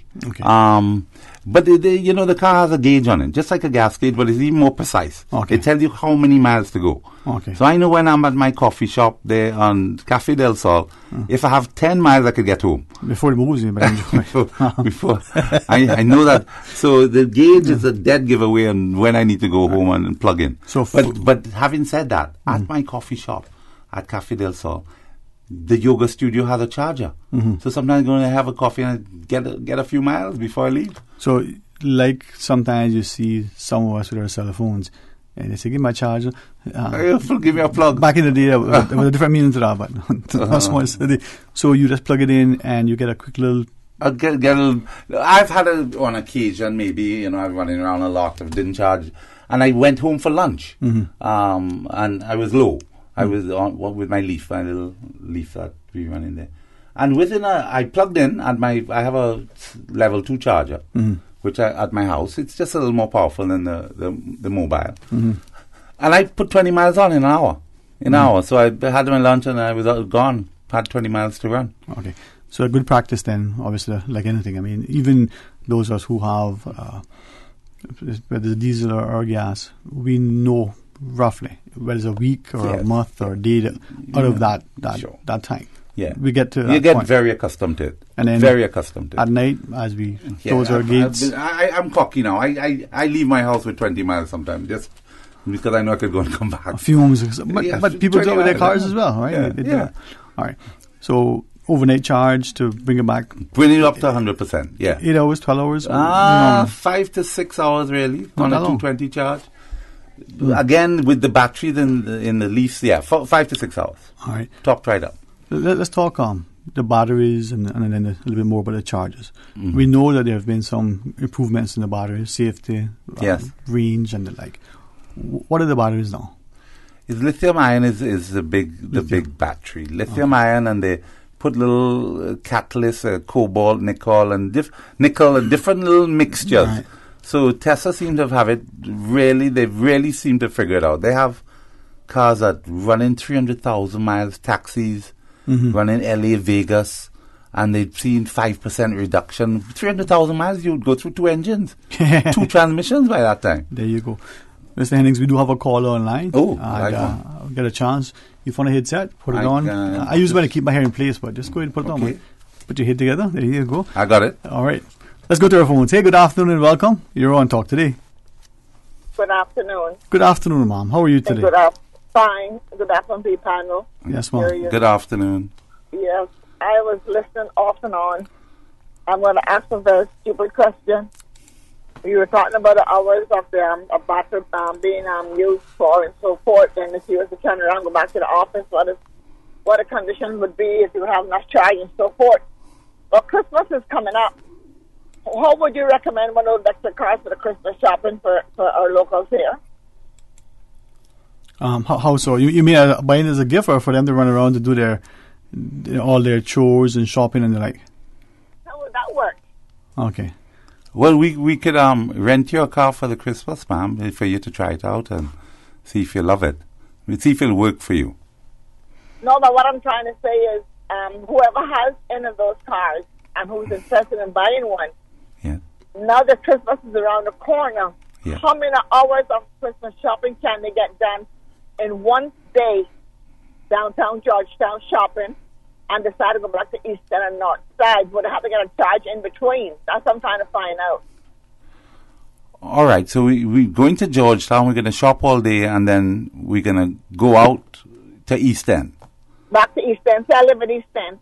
I come down to Georgetown to do my Christmas shopping. Right, and you head out.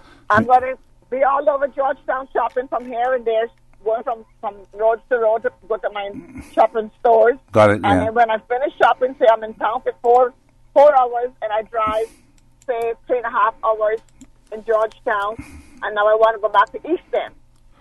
Are they all good and safe, or they have to recharge? I think you'll be safe. You could come in from East End in the morning, shop all day, and get back home in the evening. You'll be good. And then you go back home and you charge her then? Then when you get home, you plug her in and you charge up. You're good to go for the next day. Full tank, first thing in the morning. So everybody have to have their own charger at their home, and they just got stations here and there, like for emergency. Otherwise, that's what you're saying? 100%, ma'am. I would really strongly recommend that you must have a charge at your house, or it will be inconvenient. You could get in trouble. You might go to Cayman Bay and somebody's plugged in, and you need to charge at your house 90% of the time, 95%. Another stupid question. Suppose the individual didn't charge overnight, goes and jump in the car and started driving 20 minutes, and bam, she gone. What's she supposed to do, or he's supposed to do? Stand aside the road and wave someone down? I'm just asking a lot of stupid questions because that's how I am. But stupid question has good answers. Yeah, well, that's a good question. So, if I was you and I was in East End and I jumped in the car and I didn't charge the night before, I'd stop in Bordentown and plug in my Aussie and charge it there and have a coffee. Yeah, but suppose I don't make it to Bordentown. Then you need to get a wrecker. Oh my goodness, thank you so much for your help. You have a great one. You too. I hope you spend a lot of Christmas. They're going good. Bye-bye. Bye-bye now. Thank you very, very much indeed. I know. But this is it. People... That's a good question. Yeah, good question. Not at all. I mean, excellent questions. Good question. I think when we look at some parts of the world, perhaps in Europe in particular, we see more and more people walking, cycling, people that may not enjoy the same level of sunshine, using solar and alternative energy, electric vehicles to move on. Yeah. It's a paradigm shift, as you said, when we started our discussion. Yes. And we've got to get there. But maybe there are a number of things that we need to do with respect to infrastructure, with our ethos, our culture, our way that we assist people in moving about. Let's go back to the vehicle, that person now who is considering making a purchase. That family. You give us an idea of the battery. Now, the life expectancy of the electric vehicle, you talked about 4 years and, minimum service, if any, to the vehicle. Yes, right? Going strong. I mean, this little car I have there has got 21,000 miles on it. Going strong battery. There's a indicator on it. And it shows that I have 11/12 of the battery is still good to go, full power. So brand new, it was, it's not 100, it's about 8%. So I've maybe lost 5 or 8%. Initially, when you now get your phone, it charges up really strong, and you lose a little thing, well, it's holding there pretty steady. Okay. Now, some people with vehicles will recognize this is a traditional vehicle.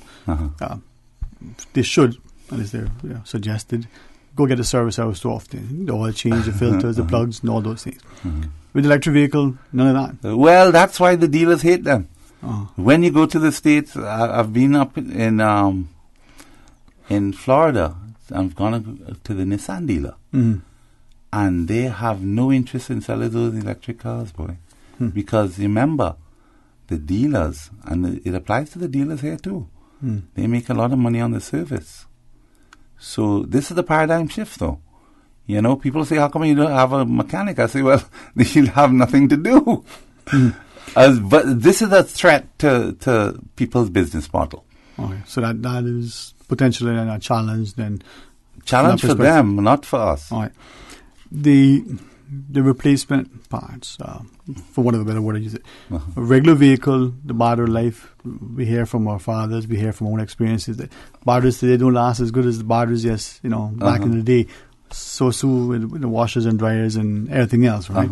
They're no longer durables now, they're all consumables. A battery in the electric vehicle. Now there's two batteries, and most vehicles have two. Yeah.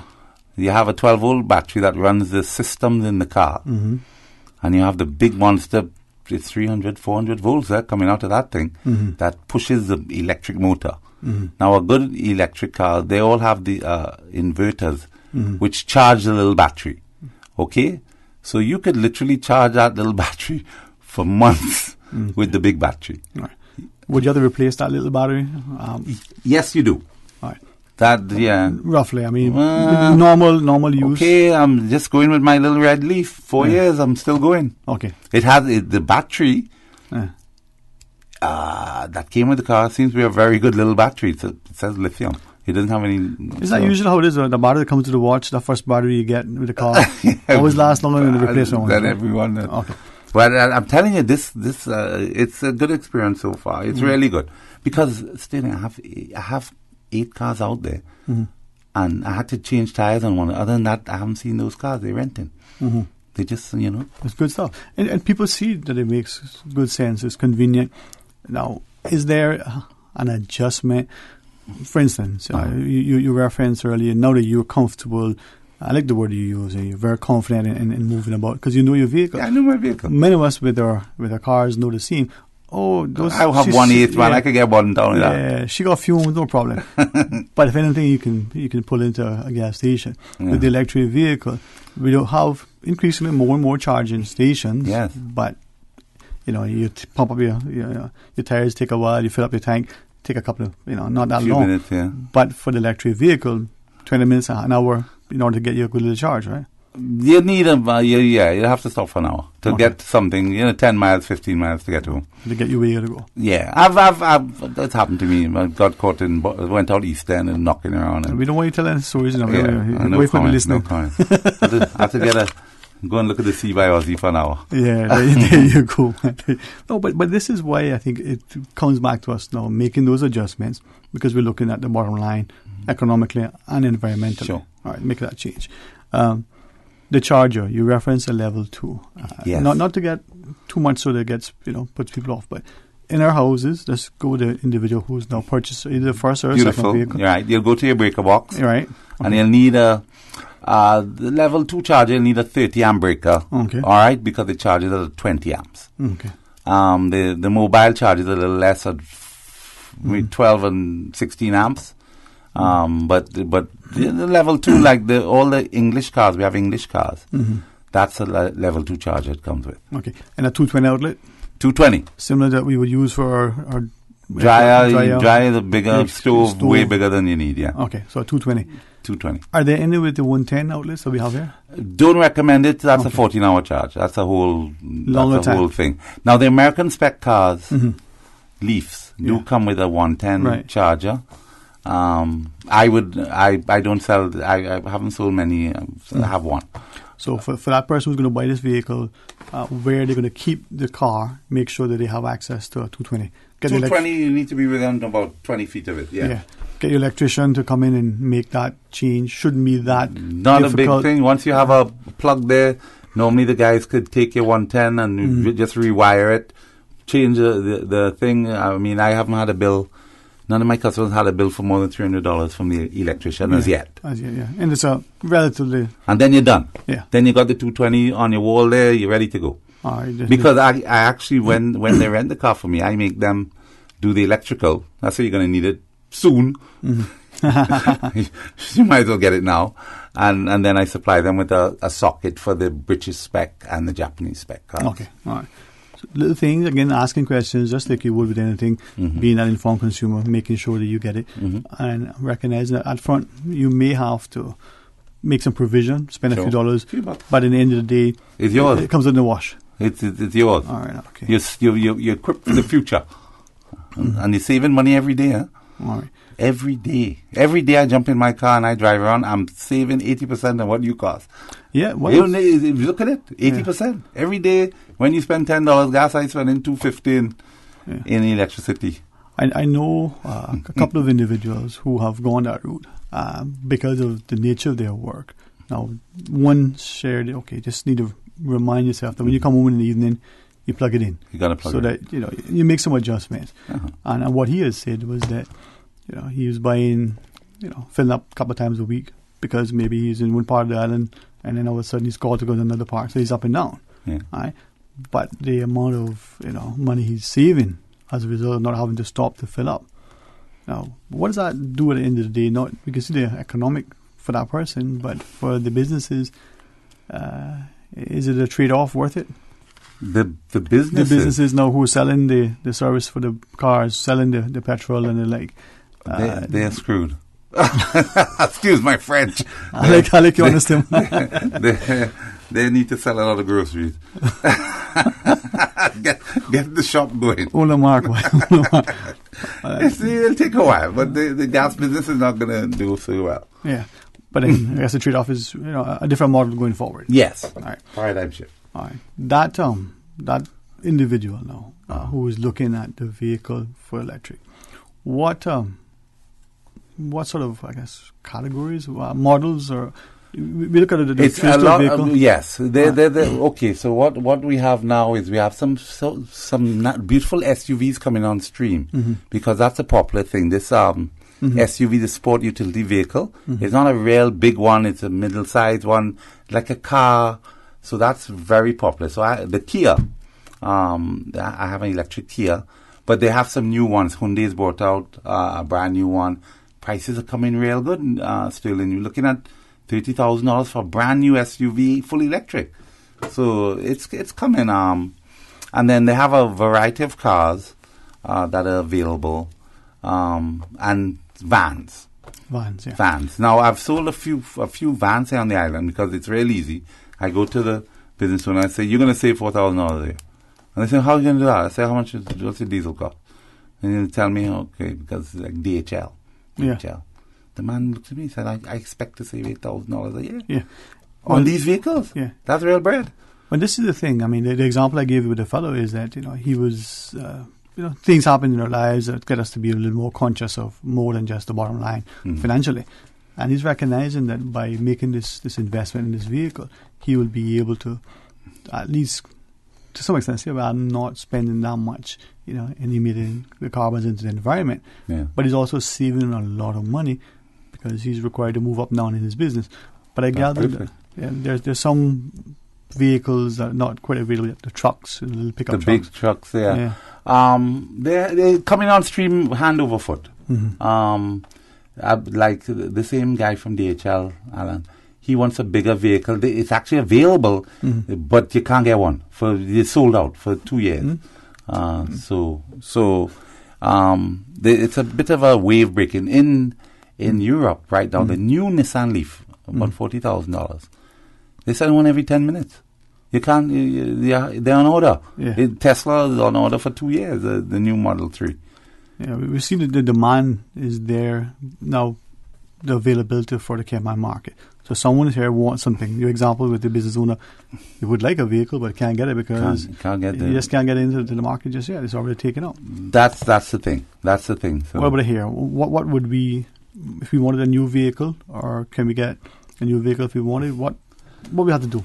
Well, a new vehicle, you go to the dealer and you order one and you bring it in and wait for it to come. But the sweet spot for Cayman is you want to get a 2 or 3 year old vehicle where you save a bag of money on the first cost, and the vehicle still is low mileage, and you're never going to run enough miles to wear it out. Because, we just not putting those kind of miles on these vehicles in Cayman. So you buy a 2 or 3 year old vehicle, and you use it for 10 years, and then sell it. But, who wants to keep your vehicle 10 years? Use it for 5. And there's the same level of, as we talk about life expectancy, the reliability, the durability, that thing. Some vehicles these days seem to be almost disposable. Just seem to have how it is. These vehicles seem to have a longer life. The bulletproof, that electric motor, that's old technology. It's got one moving part. It's just not a lot to go wrong. Yeah. You know, it doesn't have a transmission. It has a dog gear, you know, and regular cars, how many speeds in that transmission now? Up to 10 nowadays. That's 10. Has a lot of stuff to go wrong. Even if it's not a manual transmission. Huh? Yes. Now, with that, though, when we're looking at the vehicle and the like, some would say, well, I'm going to buy a new vehicle because I want particular features, options. Some say, I just want to know that I can get in and I don't get wet because I'm tired of riding a bicycle. What sort of options and features are available in electric vehicles today? Well, they have they tend to be fairly loaded to fully loaded. So they've kind of cornered the premium side of the market. There's a car that I was looking at called a Renault. It's a Renault Zoe, Z-O-E. And that would be a low spec vehicle. They had the battery on a lease, so it was difficult to get. But that's the car I might bring for a low-spec vehicle. The Chinese coming on strong. Cheap. Like, you know, again, this thing that looks like the old style Wigo for 5,000-6,000. I don't know if we'll drive that in Cayman. But they sold out. You can't get, they're not exporting. They're trying to supply their own market first. You think about it, the Chinese are smart and call it the Wigo as opposed to the Americans with the Nova. But I just see. That's some history there. Yeah, Nova Bova. A couple of guys are going to think, Nova? No-go? No. That was a marketing gap a long time ago. A few years there, still. Show your age there. Well, I don't look it up. You look well. All right. When we come back from our headline news, right, break at 2, could we ask of you, all right, a couple of minutes. No rush. Go back to the, watching the time, you figure how I tell time? No. Is the guy in the air telling me, news break. Go. Want to go back to talking about solar power? I want to ask you about some of the different potential technologies that we could use for alternative energy. OTEC. Yes. There was a talk about something up in Northside somewhere with putting stuff in the water and shipping to the shore and all those things, right? Maybe if you're really inclined, we can talk a little bit about that and see what the politics are. Okay. And the different options that may exist for a country, and in particular for Cayman, relative to being environmentally responsible, being economically feasible, and making it work in our context. Solar, wind, whatever. I mean, there might be a dam out there somewhere and we could do some hydroelectric. I'm not sure. It hasn't been discovered yet. Okay. All right. Mark Hennings is our guest. If you want to share your thoughts with us and ask a question, 949-8037, or toll free at 1-800-534-8255. Please stay tuned for Talk Today. Come on, let's go. Mark your calendars. Breeze Fusion Walk Run is coming. Radio Cayman's Breeze Fusion Walk Run is coming. Saturday, November 3rd in Grand Cayman and November 24th in Cayman Brac. Visit CaymanActive.com to register today or stop by Radio Cayman on Elgin Avenue. This year's funds go to benefit the NCVO, the John Gray High School Music Department, and the So-and-So Club of Cayman Brac. Satisfaction is guaranteed 24 hours a day, whether it's music or information. Grand Cayman to Cayman Brac to Little Cayman. We've got you covered. You ever hear a thing like that? Radio Cayman in the Cayman Islands. Radio Cayman. Radio Cayman's newsroom. Headline. These are the biggest stories right now. Police can now confirm the identity of the man, aged 68, who died on Wednesday, October 17th, after experiencing difficulties in the water at 7 Mile Public Beach. He is James Christopher Knapp, a U.S. national residing in Cayman. The RCIPS and Radio Cayman expresses condolences to the family of the deceased. Good afternoon. I'm Dion Anglin with your headlines. In news elsewhere, U.S. President Donald Trump has praised a Republican congressman who assaulted a journalist last year with a body slam, referring to him as my guy. Greg is smart, Mr. Trump said of Montana Congressman Greg Gianforte, adding, by the way, never wrestle him. Any guy that can do a body slam, he's my guy. He said to cheers and laughter at a rally in Montana. Prince Harry and Meghan kicked off their shoes and went barefoot on Bondi Beach as they continued their tour of Australia and New Zealand. The Duke and Duchess of Sussex met surfing community group One Wave as they took part in Fluoro Friday. And Tina Turner has opened up about her son's suicide earlier this year. Craig Turner was 59 when he was found dead in July at his Los Angeles home from a self-inflicted gunshot wound. Speaking to BBC News, Tina Turner said he had seemed fulfilled in both his professional and personal life after finding a new girlfriend. That's a wrap of your headlines. I'm Dion Anglin. Radio Cayman, the voice of the Cayman Islands. What's happening in your community? News and information, music and more. You can find us. www.radiocayman.gov.ky. Like us on Facebook and follow us on Twitter. Radio Cayman is your choice, your voice for today's biggest news. Radio Cayman.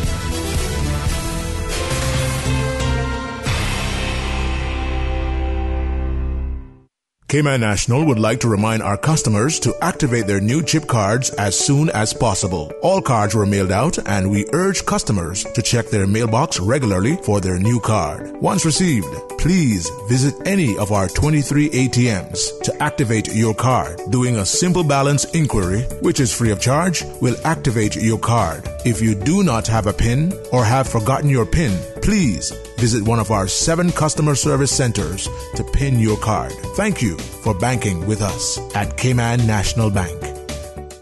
You remember the sale at Vant Motors? Yeah, the Your Sale, Your Choice, the one where you can get cash back or can put the savings to extend the warranty or upgrade features? Yes, it's still going on, but now you can get $8,000 off a new Ford Ranger truck. $8,000, you know? You for real? Come see for yourself while they still have so much to choose from now through October. Save big during Your Sale, Your Choice at Vant Motors. With almost every vehicle on sale, you decide whether to get your dream ride at its lowest price. Take cash back. Add years to the warranty or service plan. Choose an add-on or mix your options. Your sale, your choice, because you know what you need, and Vant Motors will help you drive it home. Vant Motors on Walkers Road. Welcome to our Esso service station. How can I help you today, ma'am? $25 in fuel, please. Sure. I bet I can make you smile, too. Bet you can't. Would $5,000 cash make you smile? Of course. Who wouldn't? But how? Spend $25 or more in fuel at any of our Esso service stations, and you could be the winner of $5,000 cash. Every week for 5 weeks, one lucky winner will win $5,000 cash. Made you smile, didn't I? I'm smiling. Drive into an Esso station today. The Esso brand is a trademark of ExxonMobil Corporation and is used under license.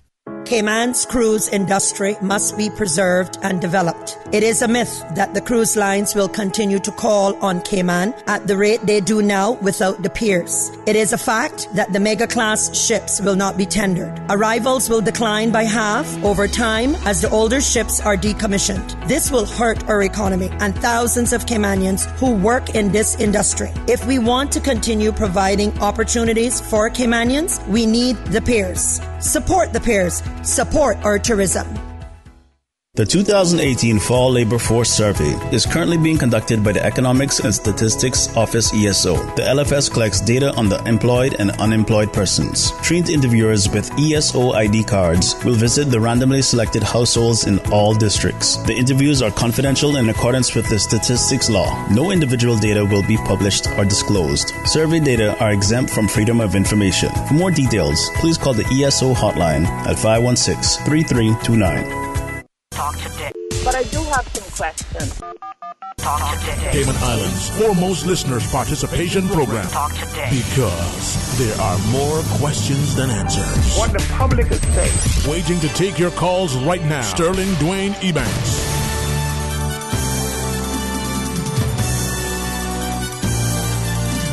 Hey, good afternoon and welcome back to Talk Today. And thank you for joining us. And as we have a discussion on alternative energy and the like, I know sometimes with our guest Mark Hennings, I know sometimes, sir, that we probably get put off by it because sometimes the presentation is technical.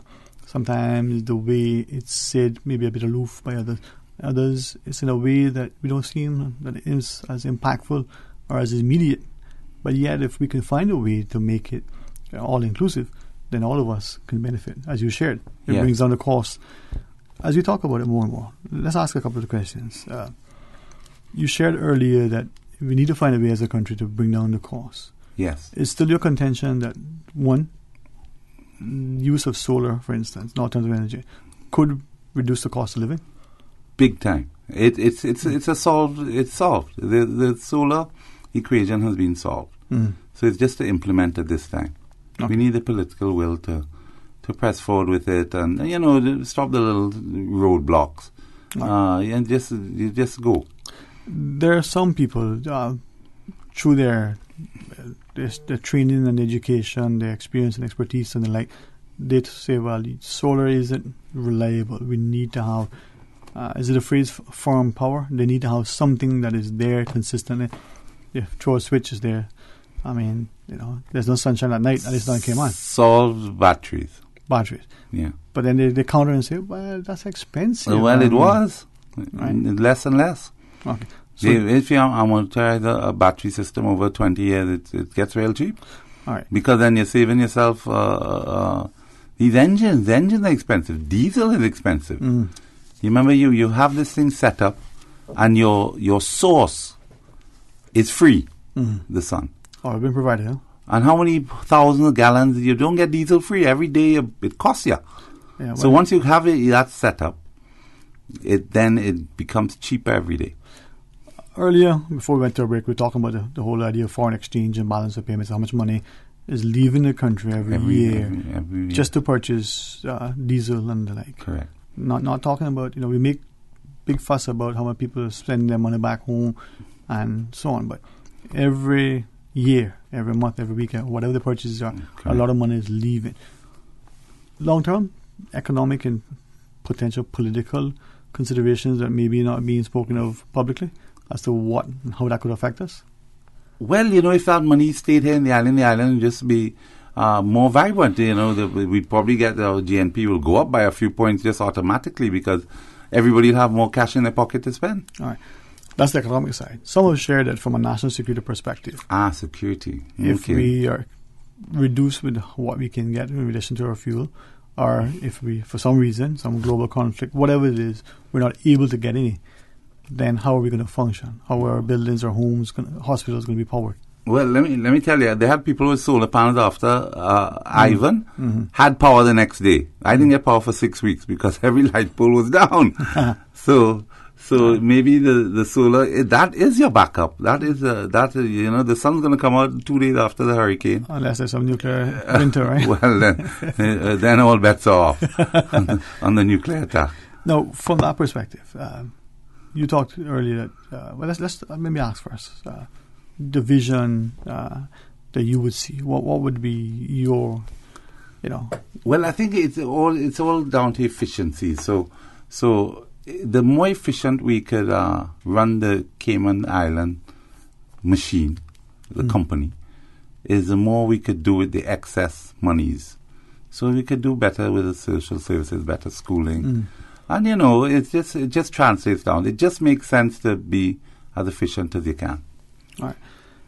Not to disparage any utility, especially the electric one and the like, right? We can do that another time, whichever, right? But then there are those who say, well, I have shares in, the utilities. I'm an employee. If this thing comes on, well, it's going to change the business model and we're going to be out of work. Our shares going to be worthless. Not at all. They still got to pump it down the grid. And CSC still have their 10 cents. They make overhead. So it's 17 cents or whatever for the diesel that we have to buy. So that's our fuel cost. But they make 10 cents on top of that.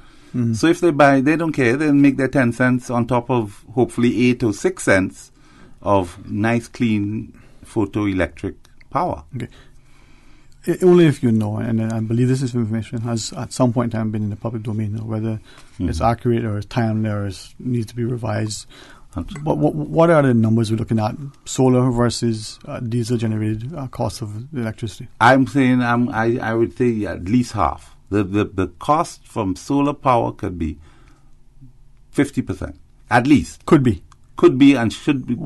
Do you know what it is now, roughly? Yeah, well, it's the diesel, the fuel cost is about 17 cents, and all over the world, all over the world, they're selling power for 4-5 cents per kilowatt hour. But let's say Cayman, I would say 68 cents. All right. A kilowatt hour. Yeah.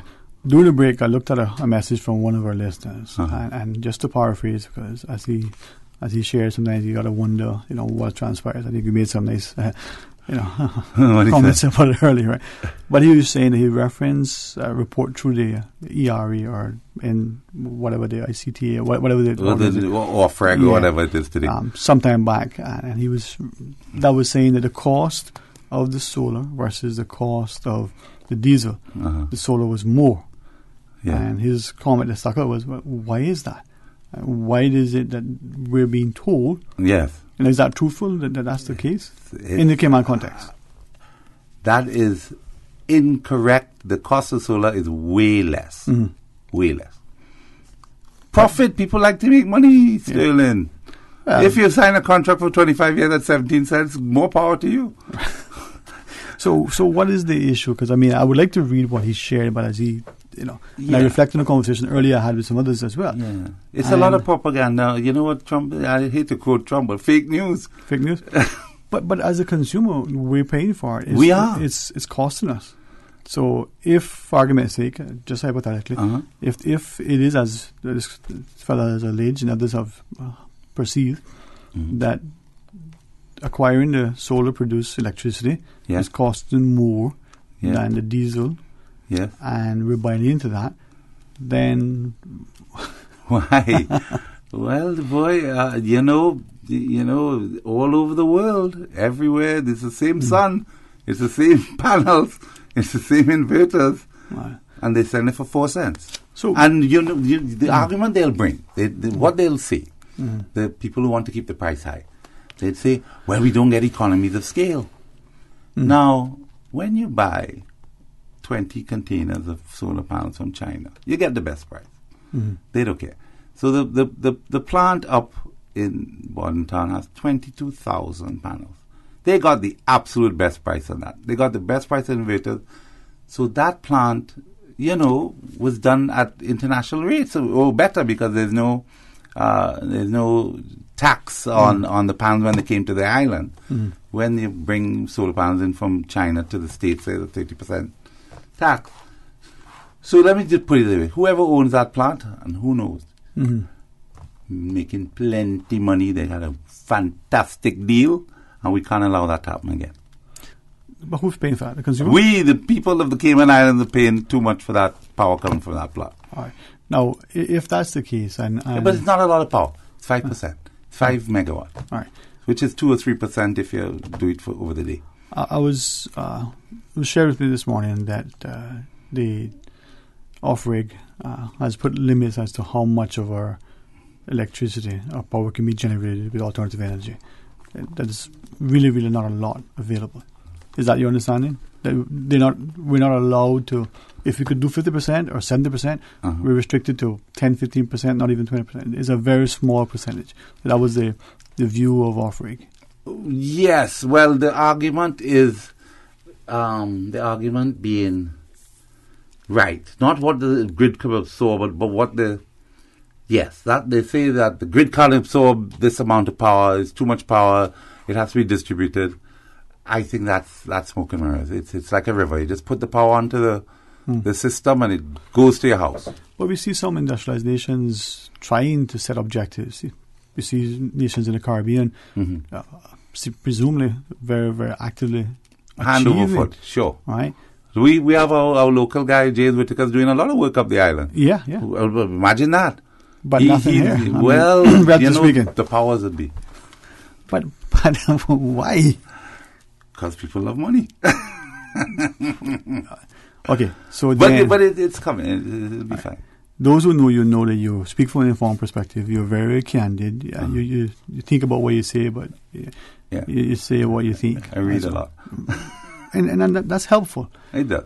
It may cause someone to respect and appreciate your perspective. It may cause someone to look at it in unfortunately. Well, that's a good question. I'll try and offer explanation. Okay. As a country, then, is it our people? Is it our politicians? Who is it that's going to drive this paradigm shift to get us to that vision? Our leaders, our politicians. Okay. So if a government, That's the elected government, right? The politicians. Yeah. So they have to be the ones to say, listen, this is what we want. We're responsible for it. All right. On the premise that we have elected people who are going to do that, good for us. Uh-huh. But what if we don't? Then what? Then we have to re-elect. We have to elect. I don't mean to ask a leading question. I do apologize for that. No. Yeah, and I know what you're saying. We're moving down the track. We're getting there. Yeah, we're getting there. We're getting there. Once we've the proof is the first solar facility, which was good. That's a good thing. I just have to keep the price in line on the next one, and then everyone after that is just going to get better. All right. I'll give you an example. I have permission to share this from the conversation earlier, right? So one of the individuals was relaying a scenario where, whether it was him personally or whether it was a family member or a friend, I'm not sure, wasn't important. So this individual is considering looking at putting solar on the property, and has gone through his house. Well, does it make sense? I'm spending some amount of money, and this is going to be what my electric bill would be, and then what the payback is. Right. Now, presumably, when that analysis was done with the technicians and with all the people who would be supplying, installing, and procuring, and all those things, sure, the payback period was almost immediate, relatively speaking, right? Yeah. But when they go to the authorities, whether that's the utility authority, the utility provider, the planning, the official side, and say, I want to do this, I'm going to find the funds and have everything in place. The hoops to get permission, from planning, to get the utility on board, to get the electric provider on board, all these things. What is said publicly and what is experienced individually is two different things. Yeah, it seems to be a bit of some blocking going on there on the small scale, because the problem is this core agreement that the legacy people, the first people who got into it, got a really good deal on their power. So we are subsidizing them to some extent to get it going. All right, so they can't keep expanding the core because it will drive the cost of electricity up. Core is paying more than the cost of power at this time. I think core might be close now to 26 cents. So that can't continue. It has to be on the free market. You just pay the best price. So, and if you want to have your own, for your own security, that's fine. Like people buy generators. Right. Yeah, so I would say that would be a legitimate use of a solar system. It sits on the roof there. It's good for a long, long time. Doesn't need to change the belt, so the diesel don't go bad in the tank. It just sits there and makes power for you day and night. And the thing is that when we look at this whole issue, obviously the individual, even with the significant reductions in prices that we've seen over the years. Yes. I mean, they're less than 50% now than what they were a few years ago. I mean, they're significantly lower. Amazing. But it's that person who either can borrow the money, but who can afford it. Yeah. Pay back the loan or take it from the savings or what have you. Sure. But for the other individual who can't. Well, that's why we have to provide the utility. The utility. That's what the government is for. To get that organized so the people of the Cayman Islands and the businesses could be more efficient. As we speak to Mark Hennings, if someone's just joining us now, you spoke at the outset just a little bit ago about the utility. How would that work in your mind? The best case scenario, your vision, your solution to make a large scale utility, solar. It should, in my vision, it should be a utility owned by the people of the Cayman Islands. In other words, you get some smart business set up this company, this corporation, sell bonds, build the utility, and sell the power to CUC. So and get as many Caymanians as possible to buy into this utility. So that will drive the prices. We will have a lot of competing things going on here. People will want to get the best price for the island and business, but you're also a shareholder in the company, which is a bit of that would make it very what sort perfect. Of outlay? I mean, this investment to set this up, roughly? It used to be about $1 million US per megawatt. It's probably a bit less. It's probably could do a good utility scale for 850, 800,000 per megawatt. Okay. So let's say just installed. 1 megawatt. 1 megawatt. So the one we had in Bordentown was 5. It was actually 6. But it's 5. It was 5. They put a few extra panels there. Okay. So I'm guessing. Don't hold me to this. No. Don't hold me to this. I'm seeing it Midland for $5 million. Mm-hmm. 5 million. I'm looking at it there. Most times, times, they whack that up there. They rent the land. They lease on the land there. 5 million. I know what it turns if you do the math. It's just mathematics now. Yeah. 5,000 kilowatts times 17 cents. Yeah. Yeah. That's all right. For the country now, our consumption, we're told, I forgot what the number is now, but it's 100, what is it? 100 peak. Yeah. Peak of midday on sunny day. Mm-hmm. We're using about just over 100 megawatts of power. Okay. So if we had 60 megawatts of solar out there, we'd be burning half the diesel. Mm-hmm. If we had 100, which is, we could get there one day with batteries. Because remember, you'll be overproducing after that, but you put it in the batteries.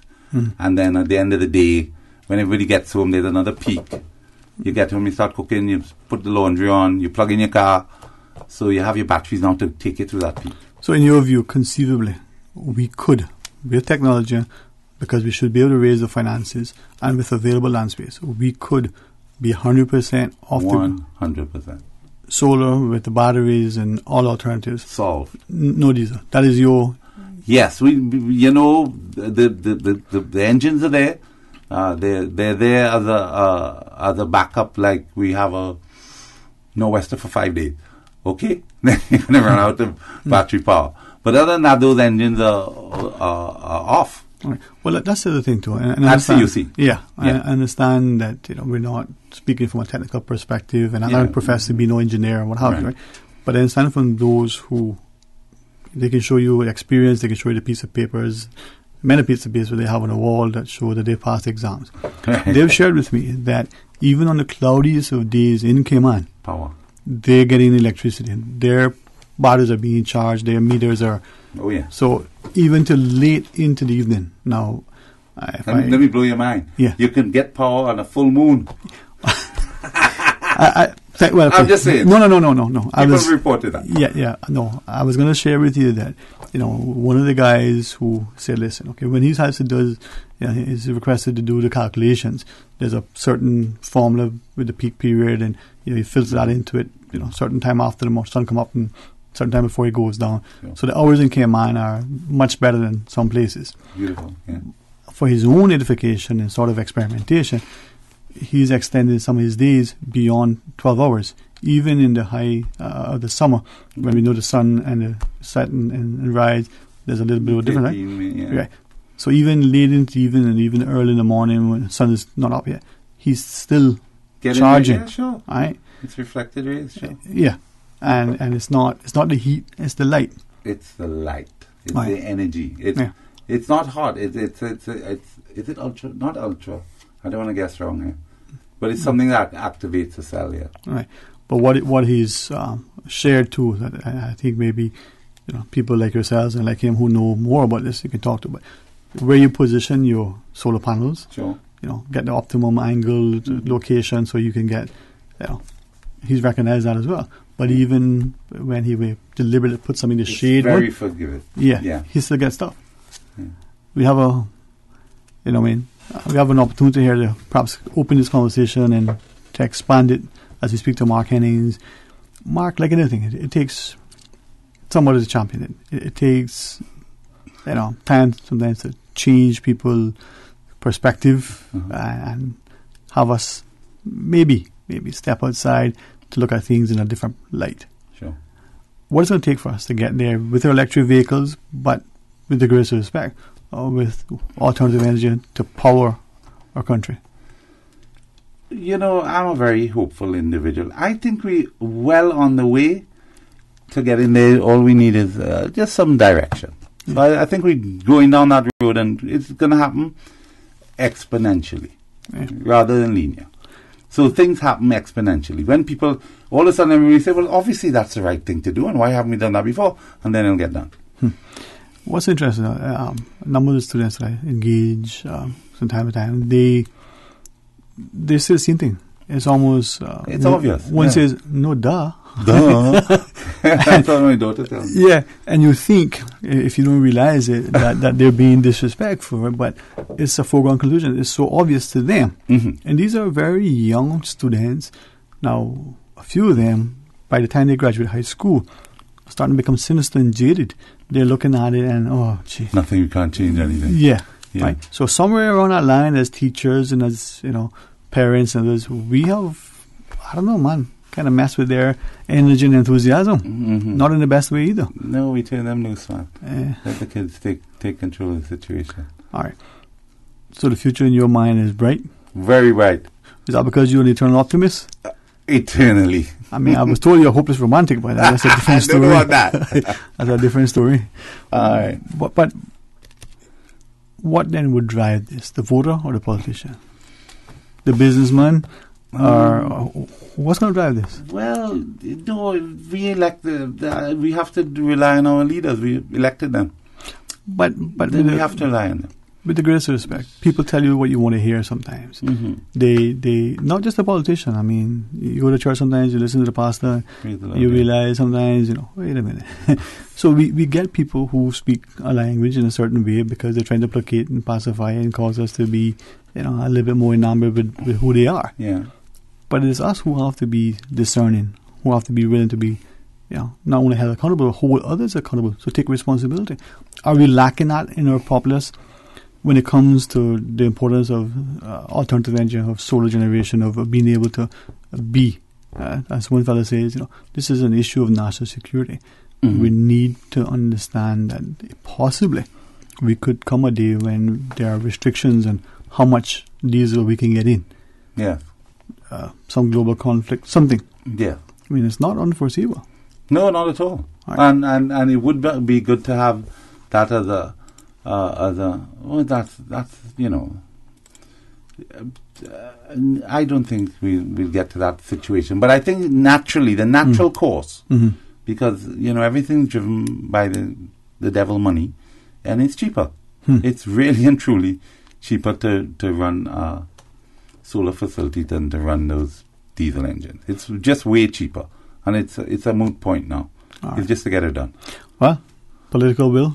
Personal drive. Sure. The business acumen together. The children of the country is important. All right, man. But if you had to say something to the children and their parents, to the politicians as well as the prospective voter, what would you say in closing? Get smart, go electric now. Now. All right, well, listen, thanks for giving us a walkthrough with respect to the electric car, but also with alternative energy. Yes, my pleasure. I always appreciate your enthusiasm and your willingness to engage, to share, the way you share so candidly. Thanks for having me. Appreciate that. All right. Happy Friday. Happy Friday, man. Mark Hennings, man. Those of you who know him know that he's a man to his word, but equally, he's willing to engage into the banter, right? I would ask that you have a very, very, very enjoyable, safe, and productive weekend. Get rest. You're rejuvenated so that come Monday we can face the world again in tandem so that collectively we can make a very positive meaning and full impact. Join Mr. Orrett for the record on Monday morning and then come back for Talk Today. DJ Lynn will be here until Sunday. I think he's going to work straight through. Yeah. He's take a shower. He's not going to go home. He's just that dedicated and committed, man. What a wonderful addition. I'm glad that he decided to take up our offer to join us, I mean, working for peanut butter and crackers. Not a bad pay at all. Right, DJ Lynn? Not bad. But thanks so much, sir. I say that to you and Susan, all those. They really do an exceptional job helping us to facilitate this discussion. And to all of you for listening and participating. Until Monday, be blessed.